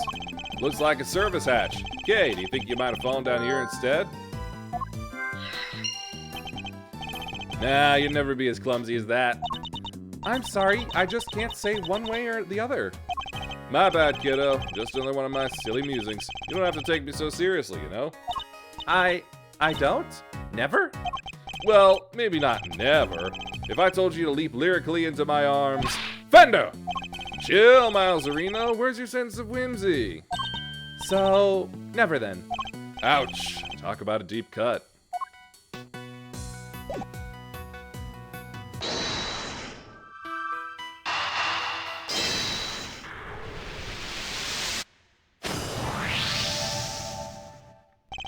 How has no one noticed a 50... Yep, there should be a D there. Noticed a floor between the 50th floor and the viewing platform until just now. You got me there. Kinda hard to hide a set of stairs going up to it, if you ask me. That's precisely it. Things like stairs that are normally out in the open going unnoticed by people seems a bit implausible. Which can only mean the 51st floor is no ordinary floor and can't be reached by ordinary means. Then we'll just have to reach it through extraordinary means, right? I don't know about extraordinary means. Maybe let's go for unconventional? Indeed. Consider, if you will, the hatch we found by the cherry tree. What would you expect to find on the other side of such a hatch? A room of some kind, perhaps? Ho-ho! A secret room! Now you're talking my language. Let's go take a look. Ugh. Alright, there we go. What is this place? Look at all that stuff down there. Is it a storeroom? Whatever. Whatever it is, I think we can safely say that this is where you fell. Go team! Strike one mystery off the list. Yes, but the greater mystery of Kay's memory loss remains unsolved. We have a red-raincoated figure who can walk on air to account for, among other things. Hey, can't the guy bask in his success for a second? So, we found a hidden storeroom. I vote we scooch on down and check it out. We have pretty much exhausted everything up here, and it can't hurt to take a look. Is that you, Mr. Edgeworth? Emma, what are you doing here? I heard about what happened from Detective Gumshoe. I was in the area, so I thought I'd come by and see what's going on. This is Emma Skye. She's a high school student, currently studying in Europe to become a forensic scientist. The younger sister of a former superior of mine, we've also stood in court together. The detective called me up in a panic. He said your badge fell off of the big building and that Kay was in a man suit and... Hold it right there. Didn't you just leave to go back to Europe a few days ago? And you're back again already? Yep, I'm here with one of my professors. But not to do any schoolwork or anything, just some interpreting. Then shouldn't you be off doing that instead of gallivanting around a crime scene? Oh, it's fine. There's this wonderful thing called body language after all. That's not an actual language, Emma. Anyway, never mind me. This is about Kay. How is she? Where is she? Aw, shucks. Isn't that sweet, Kid Meister? Your little friend is worried about you. Oh, yes. Who's this guy? Don't tell me you went and got a new assistant, Mr. Edgeworth. Very funny, young lady. It's actually the other way around, I'll have you know. Eddie Fender, attorney at law and senior partner at Edgeworth & Co. Law Offices. Edgeworth? So you are his assistant? Wait, attorney? Since when were you a defense attorney? I'm not... To say it's complicated is an understatement. Let's not sweat the details for now, yeah? First things first. But an attorney, Mr. Edgeworth? Really? Ooh, it's like I'm not even here. What is this, some kind of weird experiment? Perhaps we should head down below. I'll explain there. I agree, the police could be here any minute. And who's this? I'll explain later, Emma. Come on, time to go. Oh, all right, but you'd better explain yourself, Mr. Hotshot Attorney? Trust me, I'll explain that too. Okery dokery doo. Down the hatch we go.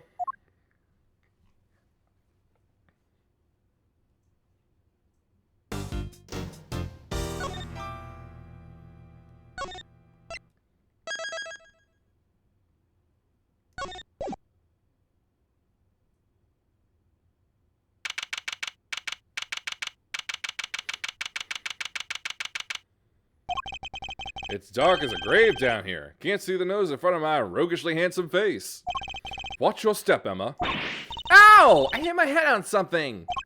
Make your way down slowly, Kay. I don't want you to slip. Oh, yes, Mr. Edgeworth. There's gotta be a light switch here somewhere. Ah, bingo! This is... So the hidden 51st floor really is being used as a storeroom. We'll need to take a careful look over all these items.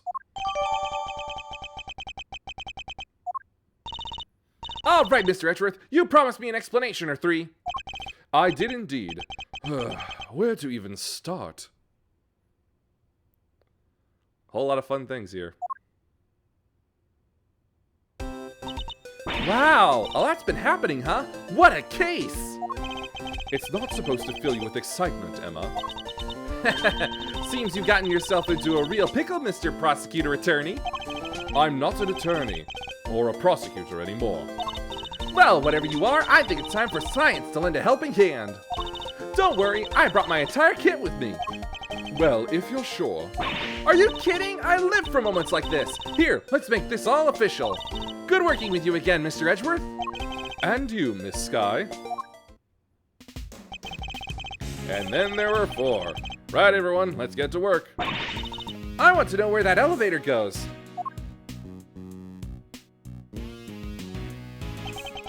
Looks like it goes down. It's something we'll certainly want to investigate further, but we should look around up here first.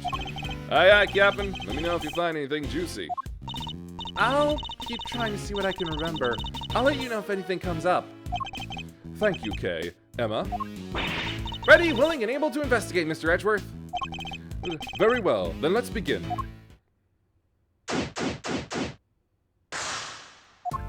It's amazing the amount of reference are in here. Blue Badger Mobile, little Iron Infant, it's a perfume bottle, the Aleph Red,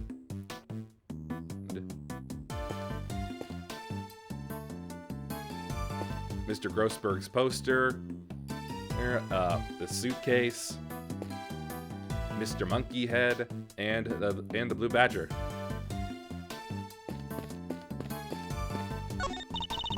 It's kind of creepy all these masks lined up here in the dark. Not a fan of horror movies, I take it? No way! That stuff's so unscientific! I think you mispronounced terrifying.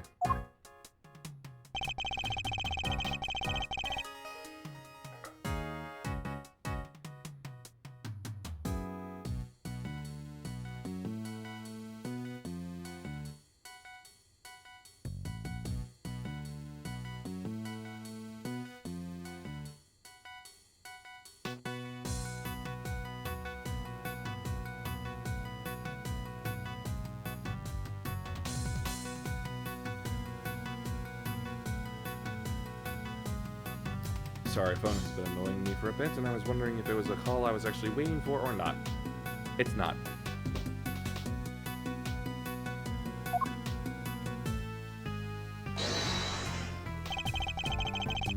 Steel Samurai, Nickel Samurai, Pink Princess. Eureka! Kay was carrying a Jammin' Ninja mask when she was found, but it looks like it might have originally come from this hook. Scientifically speaking, that doesn't seem like a crazy hypothesis. Which would mean that Kay was really here? As you put it, not a crazy hypothesis. But why? Did she come to steal something, maybe? There's all kinds of stuff here. Because she's a great thief who steals the truth, I suppose.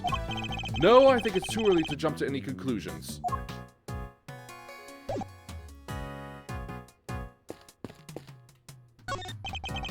These are... Well, what's the matter, Mr. Edgeworth? Also a Bobbly's lantern and a bit of ink for it as well. If I'm not mistaken, several of the items on display here are pieces of evidence from old cases of mine. But what are they doing here? Maybe this is where the committee stores stuff it's looking into? It can't be. Evidence like this is stored at the police department. They don't keep stuff at the prosecutor's office too? When a case is ongoing, yes, but once the last trial has finished up, it's supposed to go right back to the precinct, unless there's a very good reason for it to go elsewhere. And yet, here it all is. There's no point in trying to figure out the whys right now. I should take a closer look at it all. They all have labels. Labels with numbers printed on them. Exhibit numbers, maybe? You said they were all pieces of evidence, right? Yes, but judging by how the numbers are written and by the items themselves, I'd guess these are prices. Prices? I would have never guessed that. Wait, but none of this stuff could be worth that much money, could it? The prices are very high indeed. It's no wonder she's surprised. I must examine all of these in detail.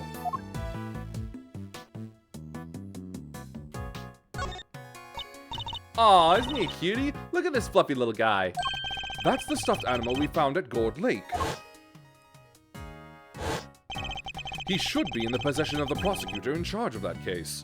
So how did he wind up here? Aw, but look, he's missing his left horn. He is, but he never had it in the first place. At least not as far as we ever saw. Defective merchandise, huh? Then we need to contact the manufacturer. I demand a recall. Now that I come to think of it, why would anyone give the president a broken toy to begin with?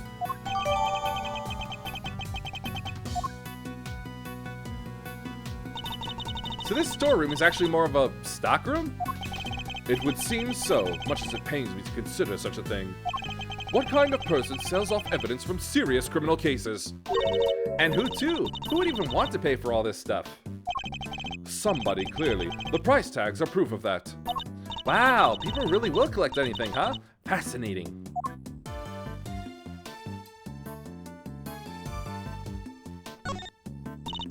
That's odd. This is the only spot with nothing on it. But it still has one of those signs in front of it. Indeed, and look, there's an outline in the dust on top of the cloth. I'd say something was probably sitting there until quite recently, wouldn't you? You know what? I think you might be right. But, I'm drawing a blank trying to imagine what. Well, I might have an idea. A star-shaped outline. Don't we have a piece of evidence that might well be connected?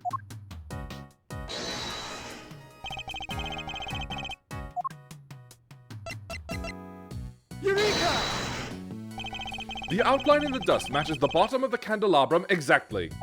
I'd say there's a very strong chance that this is where our murderer took it from. Which would mean the candelabrum was evidence for another case? It certainly seems likely, but that's not a concern right now. The key thing to note is that the murder weapon was taken from this storeroom.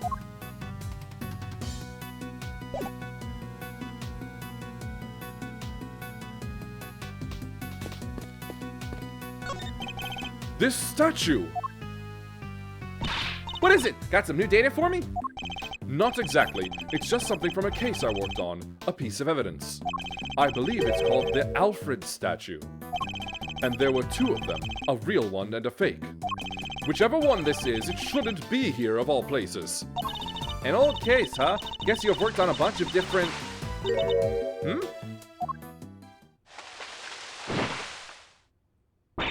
Gotcha!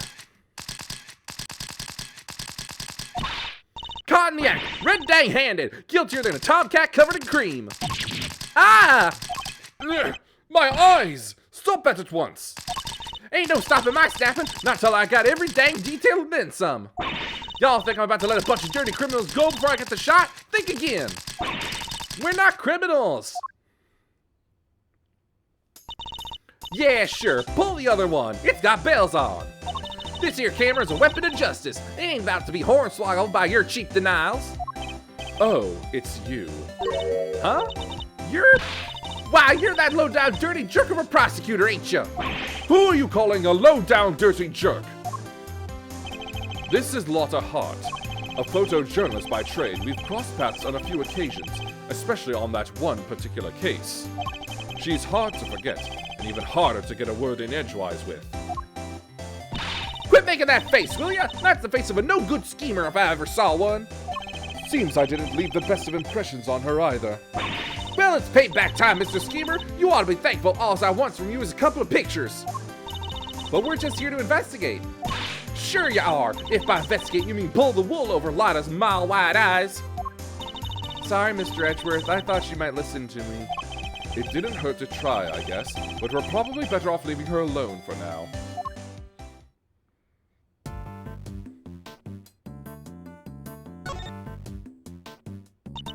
So, what are y'all doing snooping around a fishy old place like this anyhow? I think it's us who should be asking you that. Me? I'm in it for the truth, for the good of society. And for little old me, of course. I'm what you might call a photographer for the people. Snapping here, snapping there, snapping every dang where. I'll just leave you to it then. We can talk once you've gotten it out of your system later.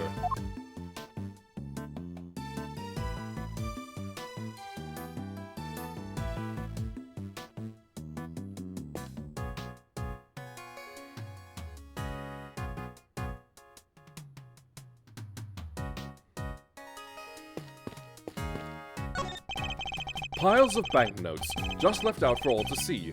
A little tasteless, wouldn't you say? No way! These are all $100 bills! That's a fortune right there! How many years would it take for you to make that much money, Mr. Edgeworth? Please, Emma, I don't even want to think about it.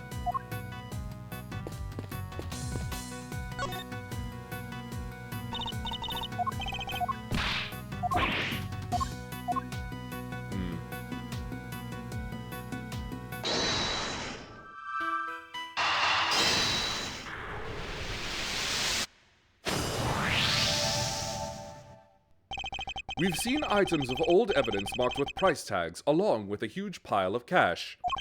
I think it's pretty clear that somebody has been running an illicit trade in judicial goods. Shady deals on a hidden 51st floor? This is big! It has to be, right? I think it might be, but we'll need to investigate a little further yet. We need to find out more about what's going on here.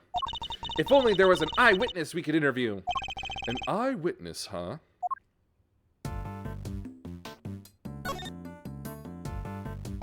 Why exactly are you here, Miss Hart? Me? I told you, I'm in it for the truth, for the good of society, and for little old me, of course. I'm a photographer for the people. For the people? If you won't tell me the real reason you're here, perhaps I can hazard a guess. Somebody was carrying out an illicit police evidence trafficking scheme here in the storeroom. Oh, so she's after a juicy story. Makes sense. But how did y'all figure that out? Guess it means I don't have to tippy-toe around it anymore now. One of my sources told me on the down low about an underground auction. What? So all the items here were sold to the highest bidder. Folks were slinging money around like it was going out of fashion. Had to come see for myself, of course. Got eyes on my subject, you know. Should have heard the tales my contact was telling. Taller than 2 trees, or so I thought at first. Anyhow, wasn't about to write it up based on hearsay alone. So yesterday, I snuck in, slunk behind this here statue, and settled into wait. Bidding started late at night and carried right on through to the break of dawn. So the auction and the murder happened on the same night. Coincidence? Dirty deals in a secret storeroom. Talk about a story. Was there anything else on sale apart from the items of evidence in this room? Sure, there was regular old stuff too. Shady artworks, who knows where, that kind of thing. In what way are shady artworks regular, exactly? Well, the evidence was a big draw for sure. Reckon they were selling them faster than the crooks could smuggle them out of the cop and prosecutor shops. And I'll bet you got pictures of the whole thing, right, Miss Hart? Well, you see, the main event was down below. I had to try and see what I could from up here.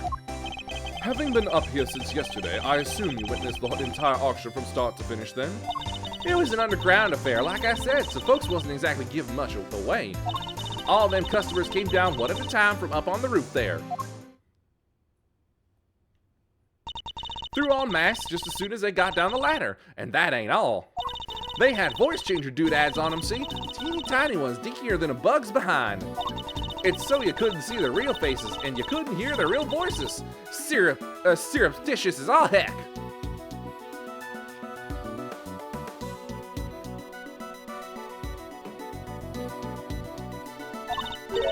You mean surreptitious, right? I surely do. Sweet, sweet surreptitude. Also not a word. Anywho, once they had their gear on, they went right on downstairs. And then in came the next one.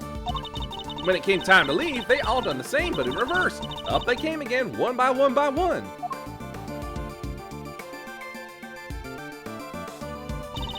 Max back on the hook, up the ladder and away. Whoa, that's a serious operation.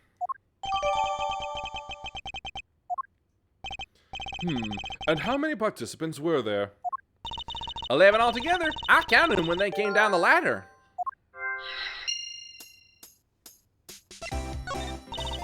I didn't just hide behind a stupid statue the whole time, you know. You didn't? Then where were you? Well, when I first got here, You know what? That ain't important right now. So you were hiding behind the statue from the very beginning. Anywho, I watched all them folks come in from my spying spot there in the shadows. I see. So you were watching from behind the statue. They used that there elevator to get down below. And once they was all down there, I snuck up and took me a peek at what was going on. You mean the elevator remained in the room beneath? Nah, they sent it back up. But there's a little peeky hole if you know where to look. Elevator don't quite sit flush with the floor, see? And if you bend down and squint just right, you can see the whole shebang. Did you catch sight of who was in charge? All right, sure, I guess I did. Ain't half so good a story if you don't get a glimpse of the evil ringleader after all. I wonder who this ringleader is. I'll have to ask her some more. You mentioned a ringleader. Can you tell me any more about them? Y'all should know I came here to get me an exclusive. And the exclusive ain't much dang good if you done spilled the beans already. I see. So you don't actually know anything about them. You think that's why she won't give us an answer? Makes sense, I guess. Oh, you got me. Couldn't see if it was a man or a woman, a kid or an old-timer, nothing. What were they wearing? Did you see that at least? Sure, white jacket, white gloves, and a magenta flower on the lapel. Them three things is what I remember. Almost turned into a sharp-dressed man. But what good's a description of the outfit if I don't got a clue who was wearing it? So this ringleader disguised their identity too, just like everybody else? Yes, sirree! Mask, voice changer, the whole 9 yards! They were wearing one of the masks. Which one? Let me see. Oh yeah, this guy, Zervin. Zervin? What kind of a name is that? Seriously, Mr. Edgeworth, you've never heard of Zervin? He's global hero Onyakapon's arch nemesis. Who hasn't heard of Zervin the Time Lord? I think you might be better off asking who has. So you didn't get a glimpse of their face at all? No, I danged well didn't. Which kind of scotches my scoop. This whole mess has been nothing but a snipe hunt. I should have never come.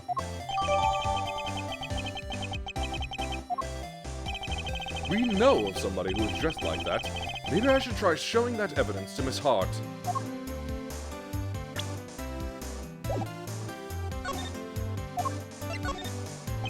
You said that the ringleader was wearing a white jacket, white gloves, and a magenta flower, correct? Sure did. Don't ask me why they were dressed up like a peacock on parade day, but they was. Is this the outfit you saw? Well, holy smokes, it sure as heck is. But wait, so the big cheese is dead? All we know is that she is the victim in the case we're investigating. Her name was Rosie Ringer. Do you know her? Nope. So the ringleader was a lady? Well, ain't that just slipperier than a danged eel? Throw me off with a man's jacket like that. I hardly think she did it to fool you specifically. But setting that aside for now, what's important is that we've discovered something vital to the case. Namely, that the underground auction was chaired by none other than our victim. So somebody done bumped off the boss, huh? Well, then that's what was happening. When what was happening? Oh, nothing at all. Y'all just go on about your business now. No offense, Miss Hart, but that made you sound about 5 times more suspicious. Suspicious my foot! I told y'all it's nothing. And you won't get nothing more out of me than that. Wait, so there is more? How many damn times do I gotta tell you? It ain't nothing, okay? And I ain't saying nothing either way. Aw, you can tell us just a little more? Pretty please? I'll tell you this, okay? I'm a journalist, a news hound, a scoop hunter, you hear? Exclusive articles go out, money comes in. That's how the game is played. Tell you more? Heck, I done told y'all too much already. Wait, what if I, examine some fingerprints for you? Pro bono. What kind of a cockamamie thank you is that? I'd sooner get a tooth pulled. You want intel? You go dig it up yourselves, just like I had to. Okay, guess she isn't going to talk to either of us. Oh, she will. I'll handle things from here, Emma. There's a certain technique I find useful when dealing with difficult customers such as her. She may not give up the information voluntarily, but that doesn't mean she can't be persuaded to.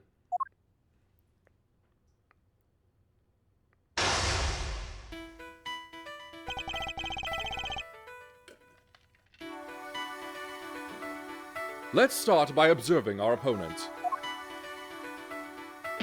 I ain't telling y'all nothing, you hear? Now quit wasting my time before I really blow a fuse. As we've seen, she's very quick-tempered. She'll try to cut the conversation dead wherever possible. I won't have much time to think, so I'll need to be swift and decisive. Miss Hart is definitely hiding something from me. So my first move is to discover what that something is.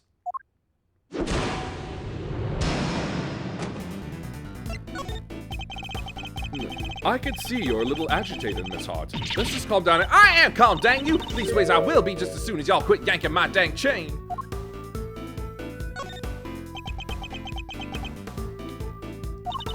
That's better. Being a news hound's all about keeping a cool head no matter what the world throws at you, see? Speaking of news hounds, this might interest you. I met one a few days ago. She was a very hungry young reporter indeed. A reporter with a very particular turn of phrase, similar to your own, in fact. Oh yeah? She spoke like me, huh? Guess that could have been someone I know. Her name is Tabby Lloyd, and if I had closed my eyes, I could have believed I was listening to you. She told me about somebody else she called the Chief. She was talking about you, wasn't she? Oh, so y'all met Tabby, huh? Well, ain't that something? Where did y'all bump into her? She's a great kid, reckon. Wait. Oh, no, you don't. You ain't getting on my good side bringing her into this, you sneaky snake. Whew, you nearly had me, too. Interesting. Talking about Miss Lloyd seemed to make her lower her guard a little. I think we can use that to our advantage. I need you to tell me everything you know, and don't you dare leave anything out. Go jump in the creek, you big bully. Why should I tell you anything? You don't got nothing to do with me, nor me with you neither. Time to deploy my clue. I don't have anything to do with you. That's a little unkind, don't you think? After all, I know your apprentice. I know her pretty well, in fact. Yeah, well... Guess it does seem kind of cold of me to say that if you know her pretty good. Wouldn't want the poor kid thinking I don't give a rat's behind. Good. Then you'll tell us what you know. Fine. See, it's like this. Got me scoop. Wait, what am I thinking? Dang it, Lida, you can't let him bamboozle you that easy. What was that about the school? Oh, forget it. It was nothing. How embarrassing. A professional journalist making a careless slip of the tongue. You have a scoop, don't you? Now tell me what it is. All right, I got me a scoop. A big one. But I can't just go blabbing about it to y'all. I got bills to pay. She may be hiding something very important. I have to get it out of her somehow. We need to know the details of this scoop. She's quick to anger, but she's also quick to let key information slip. Now that we know that, the rest shouldn't be too hard. Let's see what else we can get out of her. This scoop of yours, does it have something to do with the auction? You know what? I clean forgot. But you tried to infiltrate an underground auction. It only stands to reason that you observed something. Otherwise, what would you have to write about? I don't know what to tell you. I didn't hear nothing.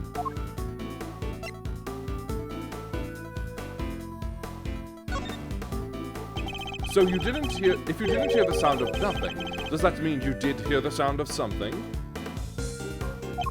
Something during your time in this room?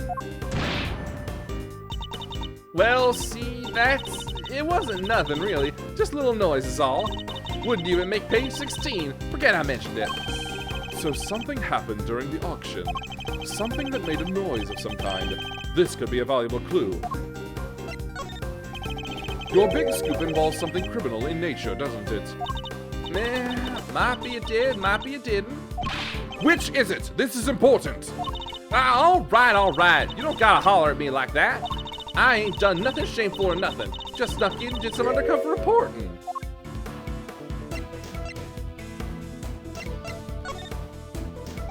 I'll be the judge of whether your actions were shameful or not. An unlawful entry into private property is very shameful indeed. In fact, it's a crime.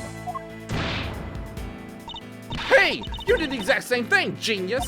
Oh, but I guess you're a prosecutor, huh? You're allowed to do stuff like that. Let's not mention the fact that I handed in my badge, shall we? Still, it don't amount to a whole hill of beans, right? There's folks out there that have done way worse. Murder, for one. Next to murder, trespass ain't hardly nothing. From your mutterings about murder just now, I gather that your scoop has something to do with a homicide. No, I was just talking all hypothetical like. You know, about murder being the big one and all. Ain't nothing worse than murder. Not the most skillful evasion I've heard in my career. Look, I done told you, okay? I stuck into the auction. I'll cop to that. But murder? I don't know nothing about no murder. Ain't seen nothing, ain't heard nothing. Scout's honor. Time to deploy my clue. You told me you heard something during the auction. You claimed it wasn't important, but it must have been. Otherwise, why remember it? I think it was something very memorable indeed. In fact, I believe it was the cry of a murder victim. how do you keep doing that? All right, it's true. I wound up smack dab in the middle of a murder scene, but only by accident. And that's all you're getting out of me. Won't be no scoop left otherwise. The murder Miss Hart witnessed. It must be the same murder we ourselves have been investigating. That should prove to be a very valuable piece of information indeed.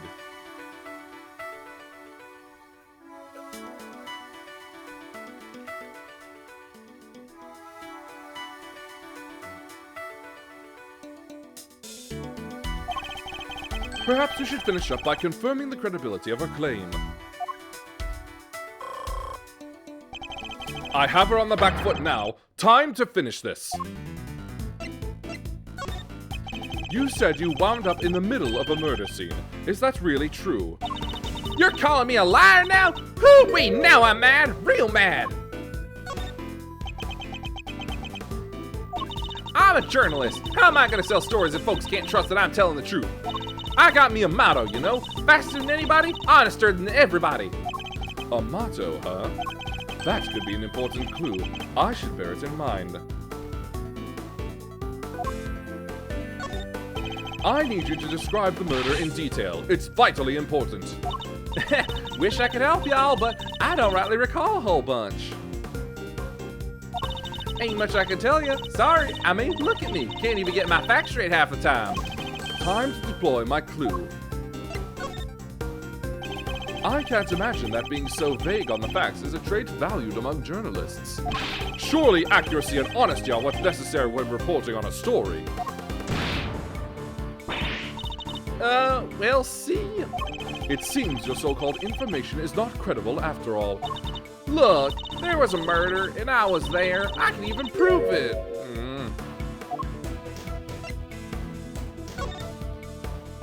You can prove it, can you? How? I've got it right. Wait, you heard that? I was just talking to myself. Don't think nothing of it. She's still hiding something. This is a very vital clue. I'll need to use it to maximum effect. Be honest, Miss Hart. I know there's something you're still not telling me. Ain't nothing left to tell, dang it. I done spilled my guts already. Time to deploy my clue.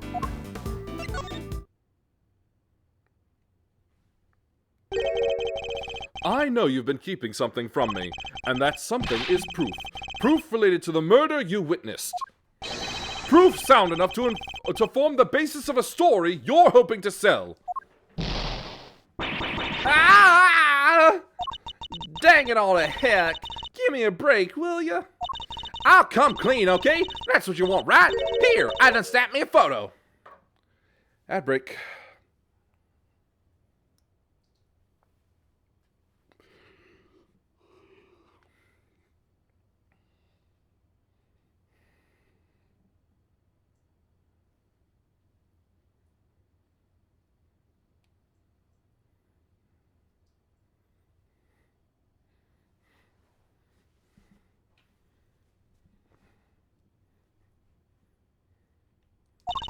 Happy now? You better be.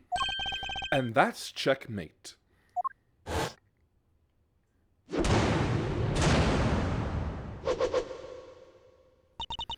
Can't believe I let that happen. Betrayed by my own big mouth.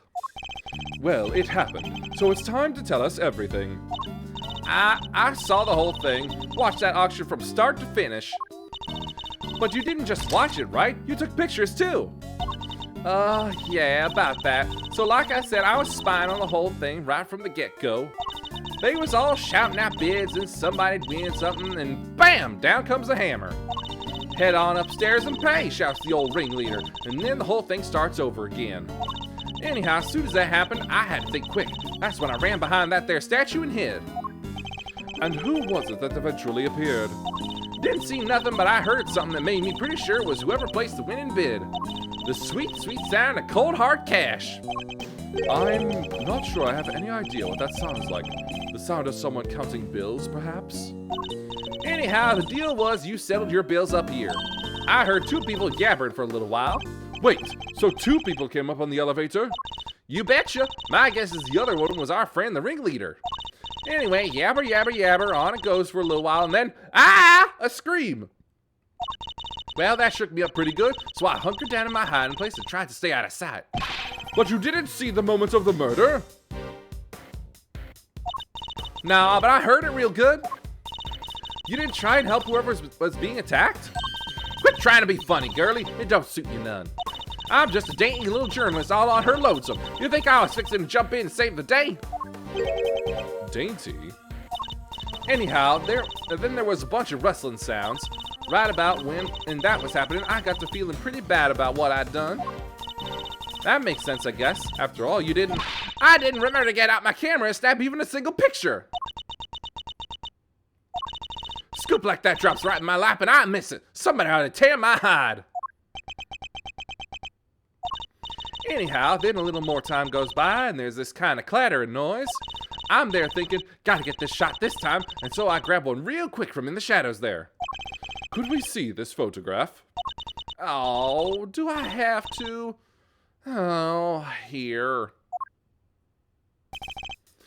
That's the person in the red raincoat, the one who attacked Kay. So Kay's raincoated assailant also attacked the victim here in the storeroom. Then proceeded up to the roof where they assaulted Kay.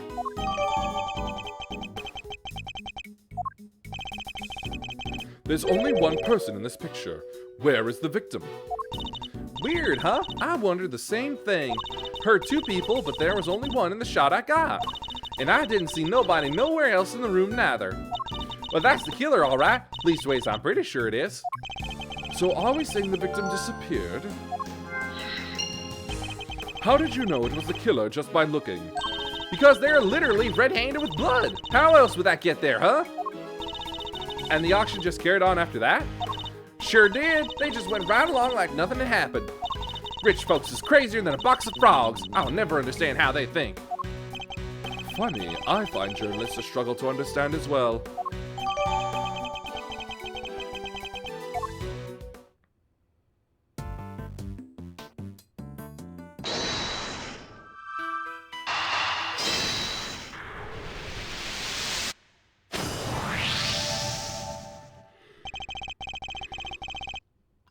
If the storeroom was the actual scene of the crime, then you'd expect the body to have been up here at some point as well.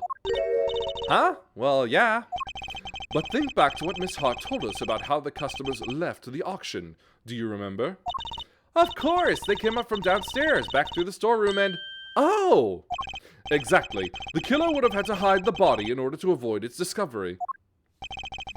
The question is, where did they hide it?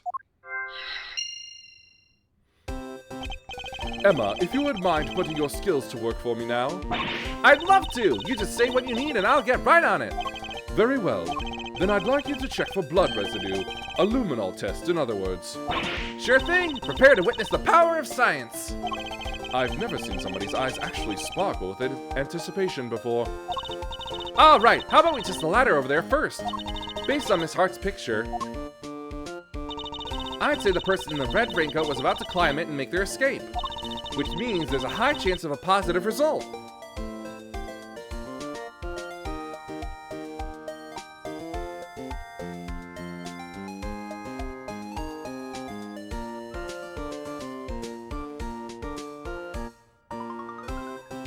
Sorry,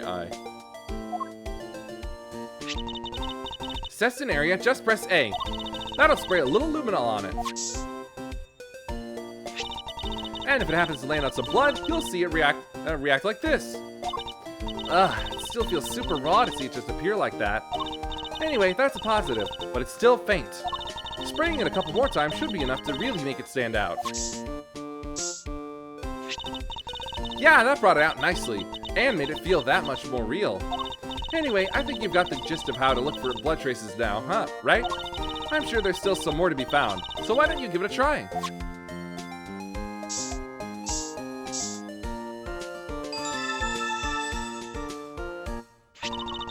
And that's how it's done.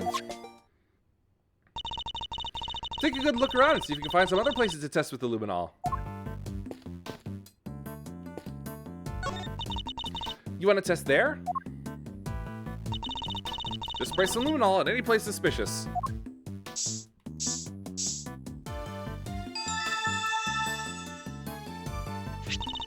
Mr. Edgeworth, blood! But how could it have gotten there? Maybe somebody put something with blood on it in there? Not Scotland for evil.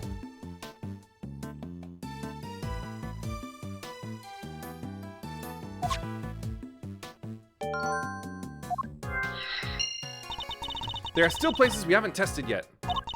Mixon? Let's see what we can find.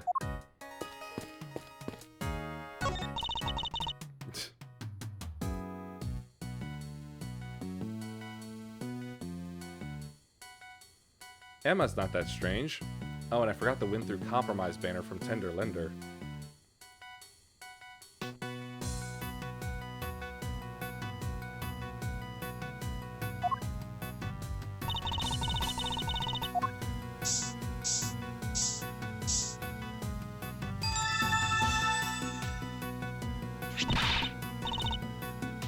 We've got a positive. There's blood here.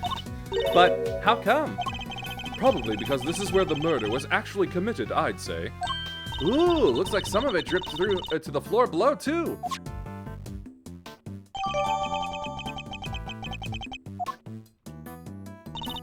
I think that's all the blood there is to be found. All right, then that concludes this phase of our investigation.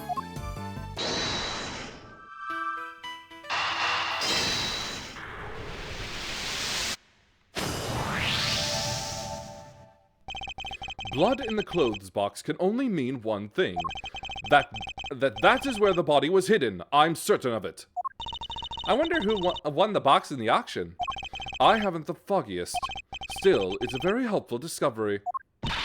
Now you just hold your horses there. There's no way the body could have been in there. What do you mean? I took a look at that there box when I first got in here.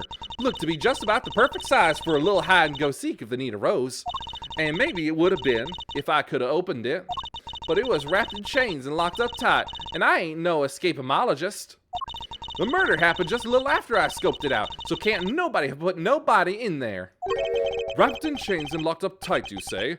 That's odd, because it doesn't look to be wrapped in chains any longer. Huh? Well, slap my head and call me silly. Could have sworn it was, though.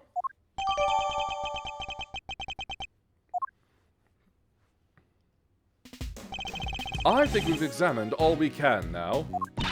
Great! Time to see what's waiting down below. Shaking a leg already, are we, Miles? Okie dokie. Hey, K-Meister. Yes, Mr. Fender? We're about ready to move out, so I want you to stick with me, okay? Can't have you getting lost. Of course. I'll be sure to stay close. When did those two start getting along so well?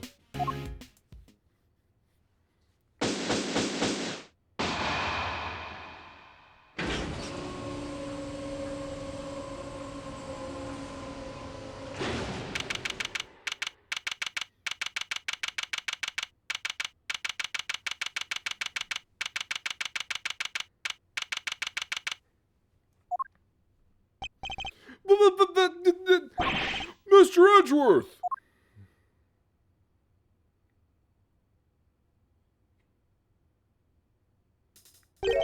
This room. This is the auction room? No, this is the committee chamber.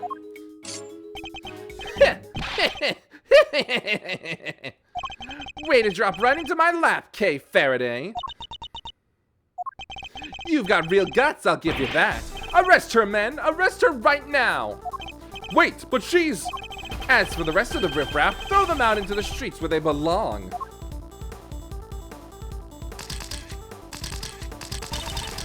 You can't do this! This is going way overboard! Yeah, what she said! Miles, this isn't looking good, I gotta say. See how the blinding light of justice shines on me! Yeah! Howie! What did I do?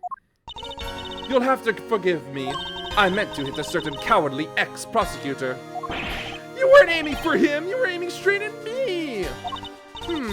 Something keeps getting in my way. Something...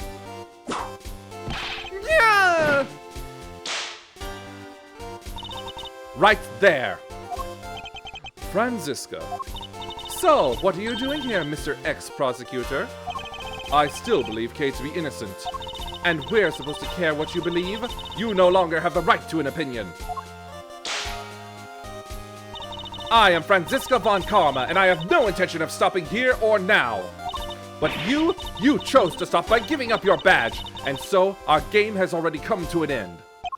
My badge was an obstacle to proceeding along the road I've chosen. I haven't stopped, I simply cleared the way ahead. And now I'm free to follow that road, all the way to the truth. So don't you think for a second that my conviction has changed. I'm every bit as dedicated as I ever was. You seem to think you know what lies at the end of this road to the truth. In that case, I demand that you show me. I'll explain my current theory first, and if your road fails to lead anywhere, my whip will happily guide it.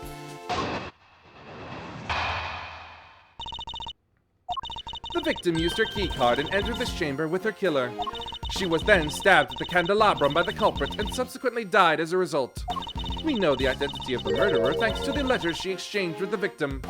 And we know the location of the murder is here in the committee's trial chamber. The blood on the floor of this room proves my theory. Game, set, and match, Miles Edgeworth, QED. Von ego issues, yes. She seems pretty confident, huh? She doesn't lack the courage of her convictions, that's for certain. And I gotta say, I can dig that vibe. I can even give her a no hard feeling. Pathetic. Well, Miles Edgeworth, do you think you can bring my case crashing down around my ears? If you really have found the road to the truth, perhaps you'd be so kind as to point me toward it? I'll be very happy to. Settle in, Franziska. I'm about to pave that road with incontrovertible evidence.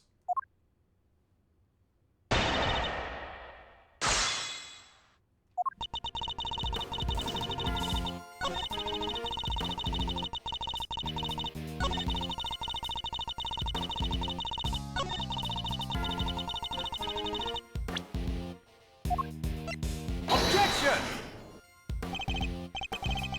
Yep, hold on. What? Is that not right?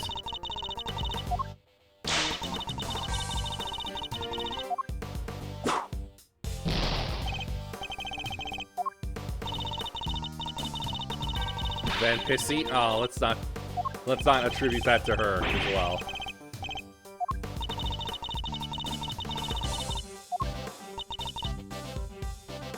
Ah, wrong one. I didn't go far enough. Objection! Now my perfect health record, no. If I remember correctly, the blood discovered in this room was located at the foot of the Goddess of Justice statue. Murder under the gaze of the divine, a brazen act even for a cold-blooded killer. Except, that may not be true at all. Take a look at this if you would. It's a blood stain we discovered in the storeroom directly above the committee chamber. As you can see, the blood we found looks to have dripped through to the room below. And the elevator it dripped down from descends directly to the foot of the statue! Ah, you noticed. Then you will agree that the murder cannot in fact have happened in this room. I put it to you that the victim was killed in the room above and only afterward was she moved down here. The Goddess of Justice did not witness a murder. She witnessed a killer trying to cover their tracks. Why is she smiling?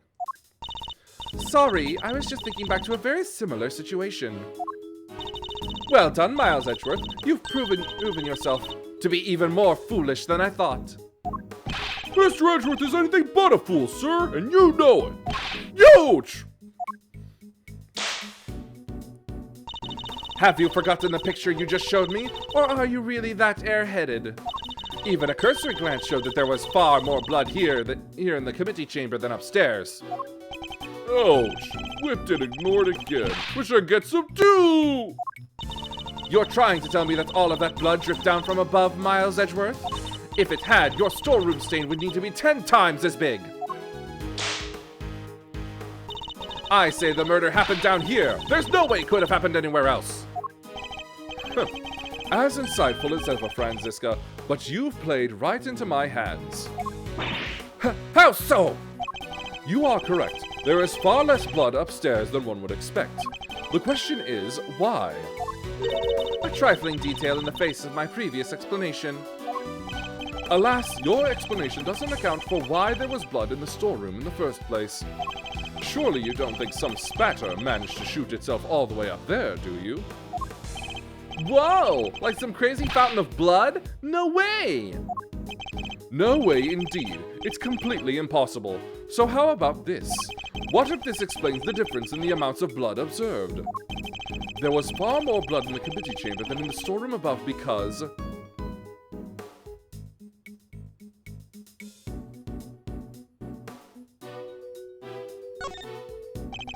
the victim died of 3 stab wounds, wounds that would have bled profusely. Exactly, as proved by the amount of blood we found on the floor of this room. But that doesn't make any sense. Not if she was stabbed in the storeroom. You said there wasn't much blood up there already. Yee! Silence, you half-baked harebrained rookie! Hey, harebrained is a little... Ah! A stab wound bleeds heaviest at one particular point in time. Oh, I know. When the weapon is removed, right? Precisely. I believe the body was brought down to the committee chamber with the candelabrum still in its chest. And then, when it was finally removed, it created the difference in the amount of blood we see between the 2 locations. But why? What was the killer trying to do? I imagine they were trying to give the impression that the murder happened down here. As we know, Miss Ringer's keycard was used late last night. Judging by the time listed in the record, I'd hazard a guess that it was used by the killer when they entered the room to create their elaborate setup. But why would they have needed to do all this in the first place? Perhaps because a person with a face to hide would fear the storeroom being found in the investigation? If they were involved with the underground auction, they couldn't afford to have their dirty secret exposed.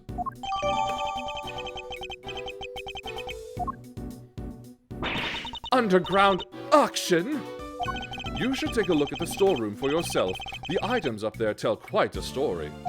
One that should more than explain what was going on here last night.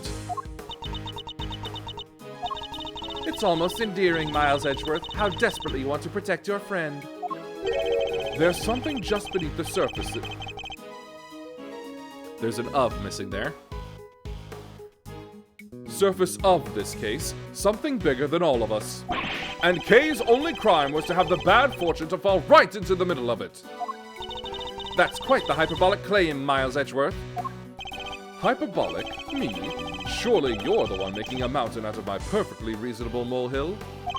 You're working with Interpol on international cases, so why are you investigating a domestic murder?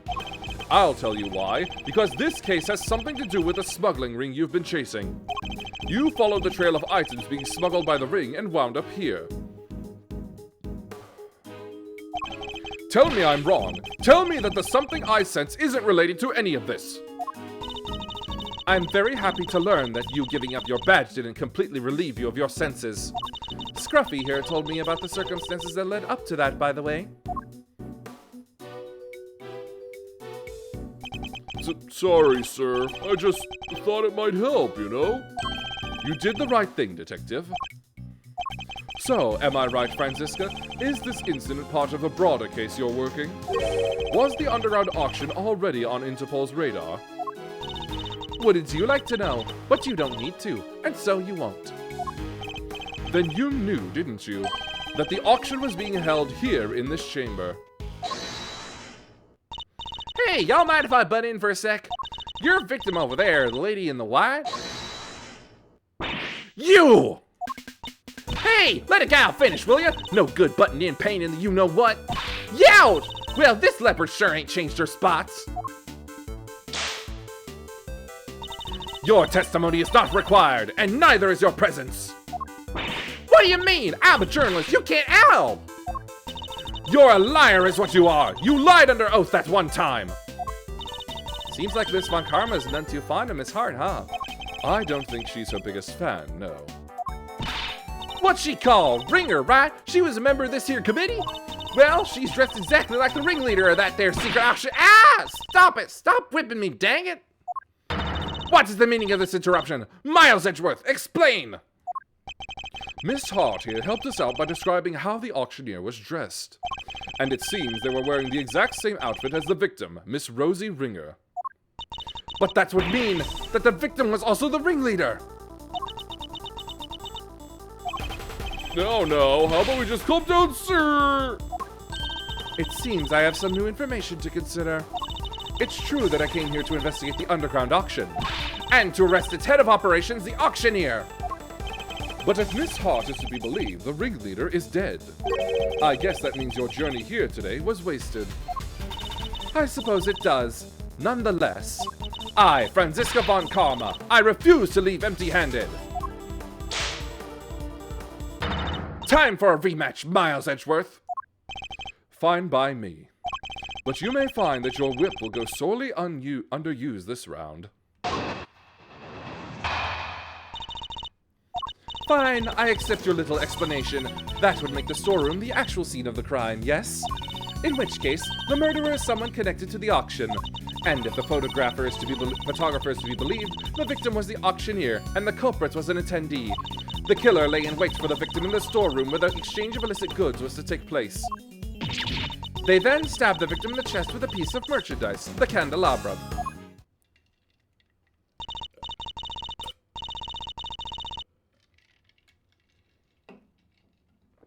There, does that about sum it up? Because I won't be accepting rebuttals.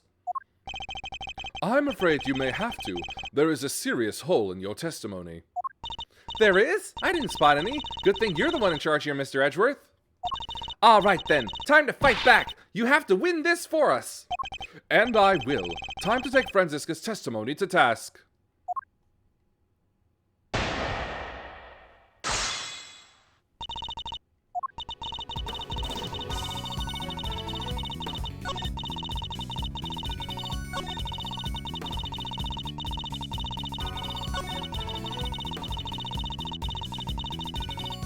Hold it!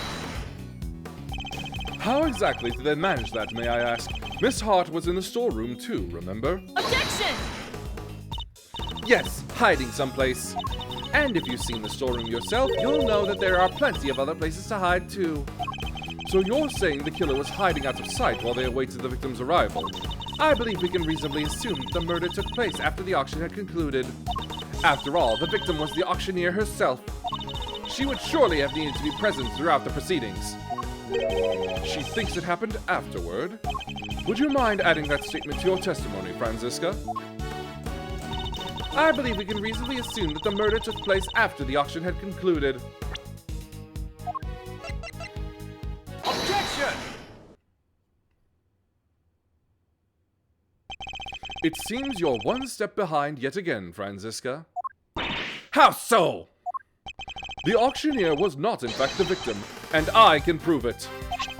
This is the statement Miss Hart gave us. Well, if she made it, it's not worth the air she used to say it. I done told you, I'm a journalist, dagnabbit, my word is youch! Did I ask you to open your mouth? Double youch! Objection! Calm down and listen for a second, Franziska. Miss Hart witnessed at least some of the events surrounding the murder, and she confirmed that the auction continued even after the murder had occurred. You bet it did! Went right on like nothing had happened at all. How would that have been possible without an auctioneer? It wouldn't. So you see, the victim couldn't have been the auctioneer. She was one of the attendees. No! As I've been saying since the start, there's no way Kay can be the murderer. Because she had been pushed down the hatch by her assailant and knocked unconscious by that time. So then, who was the victim really? Right, well, if the auction carried on after the murder, the victim must not have been the auctioneer, but an attendee. That's enough. I know that sound all too well.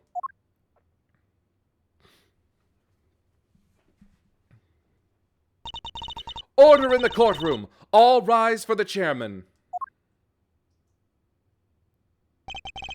Oh, there's no need for all that pomp and circumstance, Verity. Please, everyone, feel free to call me Celsius. Yes, that'll do nicely. Alright, Celsius, what are you doing here? Oh, I just stopped by to see how my boneheaded boy was getting along. They say that there are all sorts of families, but I'm not sure these two are what they meant. I thought I might need to light a fire under this investigation, but it seems not. The suspect everyone's searching high and low for is right back here where we started. Men, detain the suspect immediately. Looks like a hippie that's really into the Beatles. He's certainly got a well-decorated chest. Wait! Miss Faraday is innocent! Shut your meddling mouth! You're becoming something of a problem, Miles, my boy. I thought I told you. The committee wants this matter cleared up as soon as possible. It's a matter of trust. We can't have our organization be seen to drag its feet. It's bad for us, and it's bad for me too. Personally. Sorry, it must be my age. Your unlawful investigation ends here, and it will not be permitted to resume. In case you have forgotten, you are no longer a prosecutor. You have no authority here. And what's more, there is the matter of you aiding and abetting a suspect. She's right, of course. As always, you really are a godsend, Verity. Everything I do knowingly. If you wish to prosecute me for it, be my guest. But know this. We have uncovered a new suspect. This person here. Miss Faraday was attacked by this Overruled. You can stop right there, Mr. Edgeworth. The raincoat in your picture was discovered nearby a short while ago. The victim's blood was found on the hood, along with some cherry blossom petals. Cherry blossom petals? Like the ones on the roof? Yes, they were stuck to the edges of the bloodstains, probably due to the blood being fresh at the time. Also spit out reading Ted Kaczynski's file. Oh, God. That's awful. The results came back already, my boy, so there's no mistaking it. The person in your picture is the victim, Miss Rosie Ringer. What?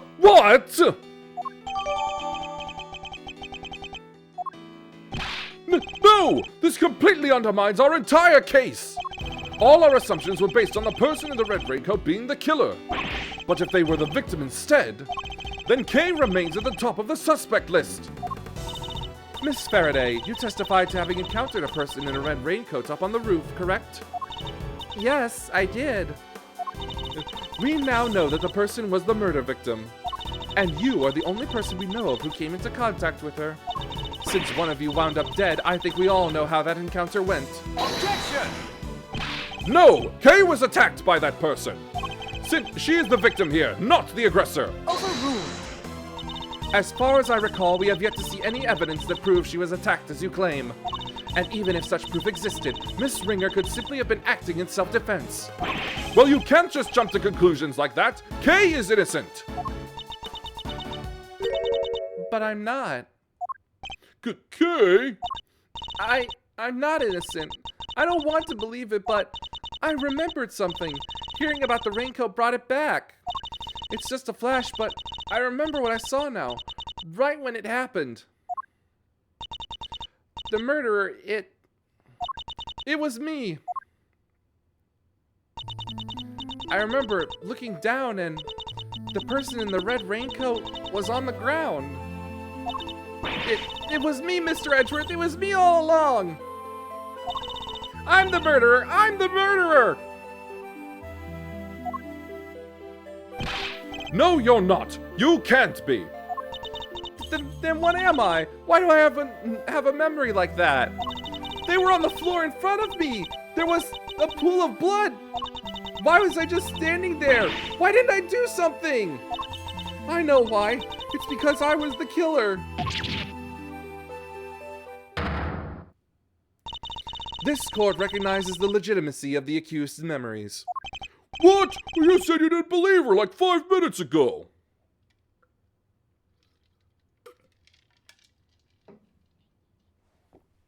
Overruled. I commend you on your bravery, Miss Faraday. It will not go unrewarded. Praise be to the goddess of justice for her many blessings. As an official representative of Interpol, I hereby request that the suspect be Overruled. We don't have time for this. We must arrest Kay Faraday this instant. How dare you take that tone with me? This is a gross overreach of authority. I demand that you give us more time to investigate. You say my investigation is unlawful? What could be more unlawful than this? Unfortunately, you no longer speak for the law. Indeed you don't, but I do. And while I can't help but be moved by your dedication to your friend, I have to agree with Verity. Speaking of the law, it seems there is one other we must arrest. Ah, yes, I almost forgot. Miles, Miles, Miles. Local cannot override Interpol. Yep.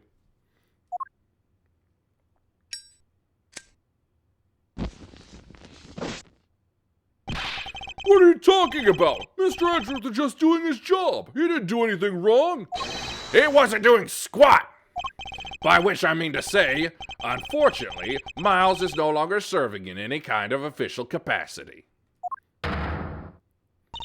You went too far this time, Miles Edgeworth. You conducted an unlawful investigation. Worse, you aided and abetted the flight of a suspect. You are no longer even an ex-prosecutor. You are a criminal, nothing more. Oh, that reminds me. There was supposed to be a hearing today, wasn't there? Concerning your conduct. I'll make sure it's officially rescheduled for tomorrow. Although, I fear I already know the outcome. Look at this as an opportunity to reflect on your actions, Miles. A chance to really think long and hard. This court is adjourned.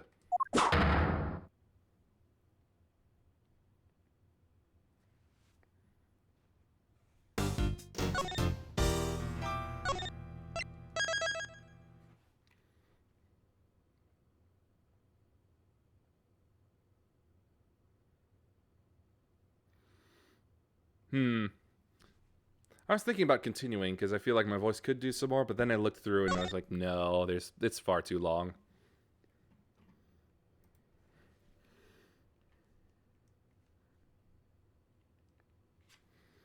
So, gonna have to stop then.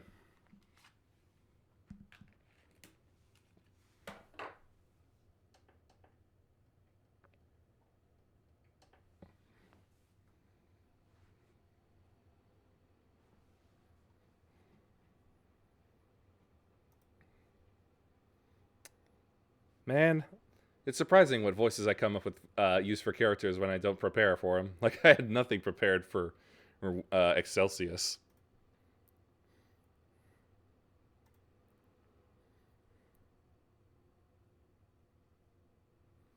Oh, well, I guess old headcanon voices still come up.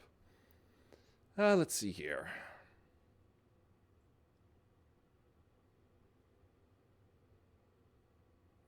You know what? One game about crime to another.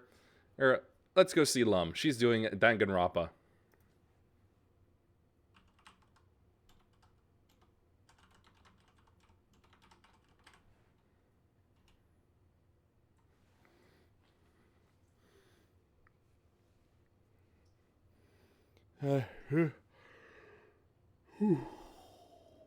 It's already the end of the stream, yes. It's 2 hours and 30 minutes. I can't go my usual 4 with my Ace Attorney ones. Right then, we're all set up. So, we've arrived at our destination. Please watch your step as you disembark. Please follow if you liked. Thanks for watching. Peace be with you, and may the forces of evil be confused on the way to your home. Bye.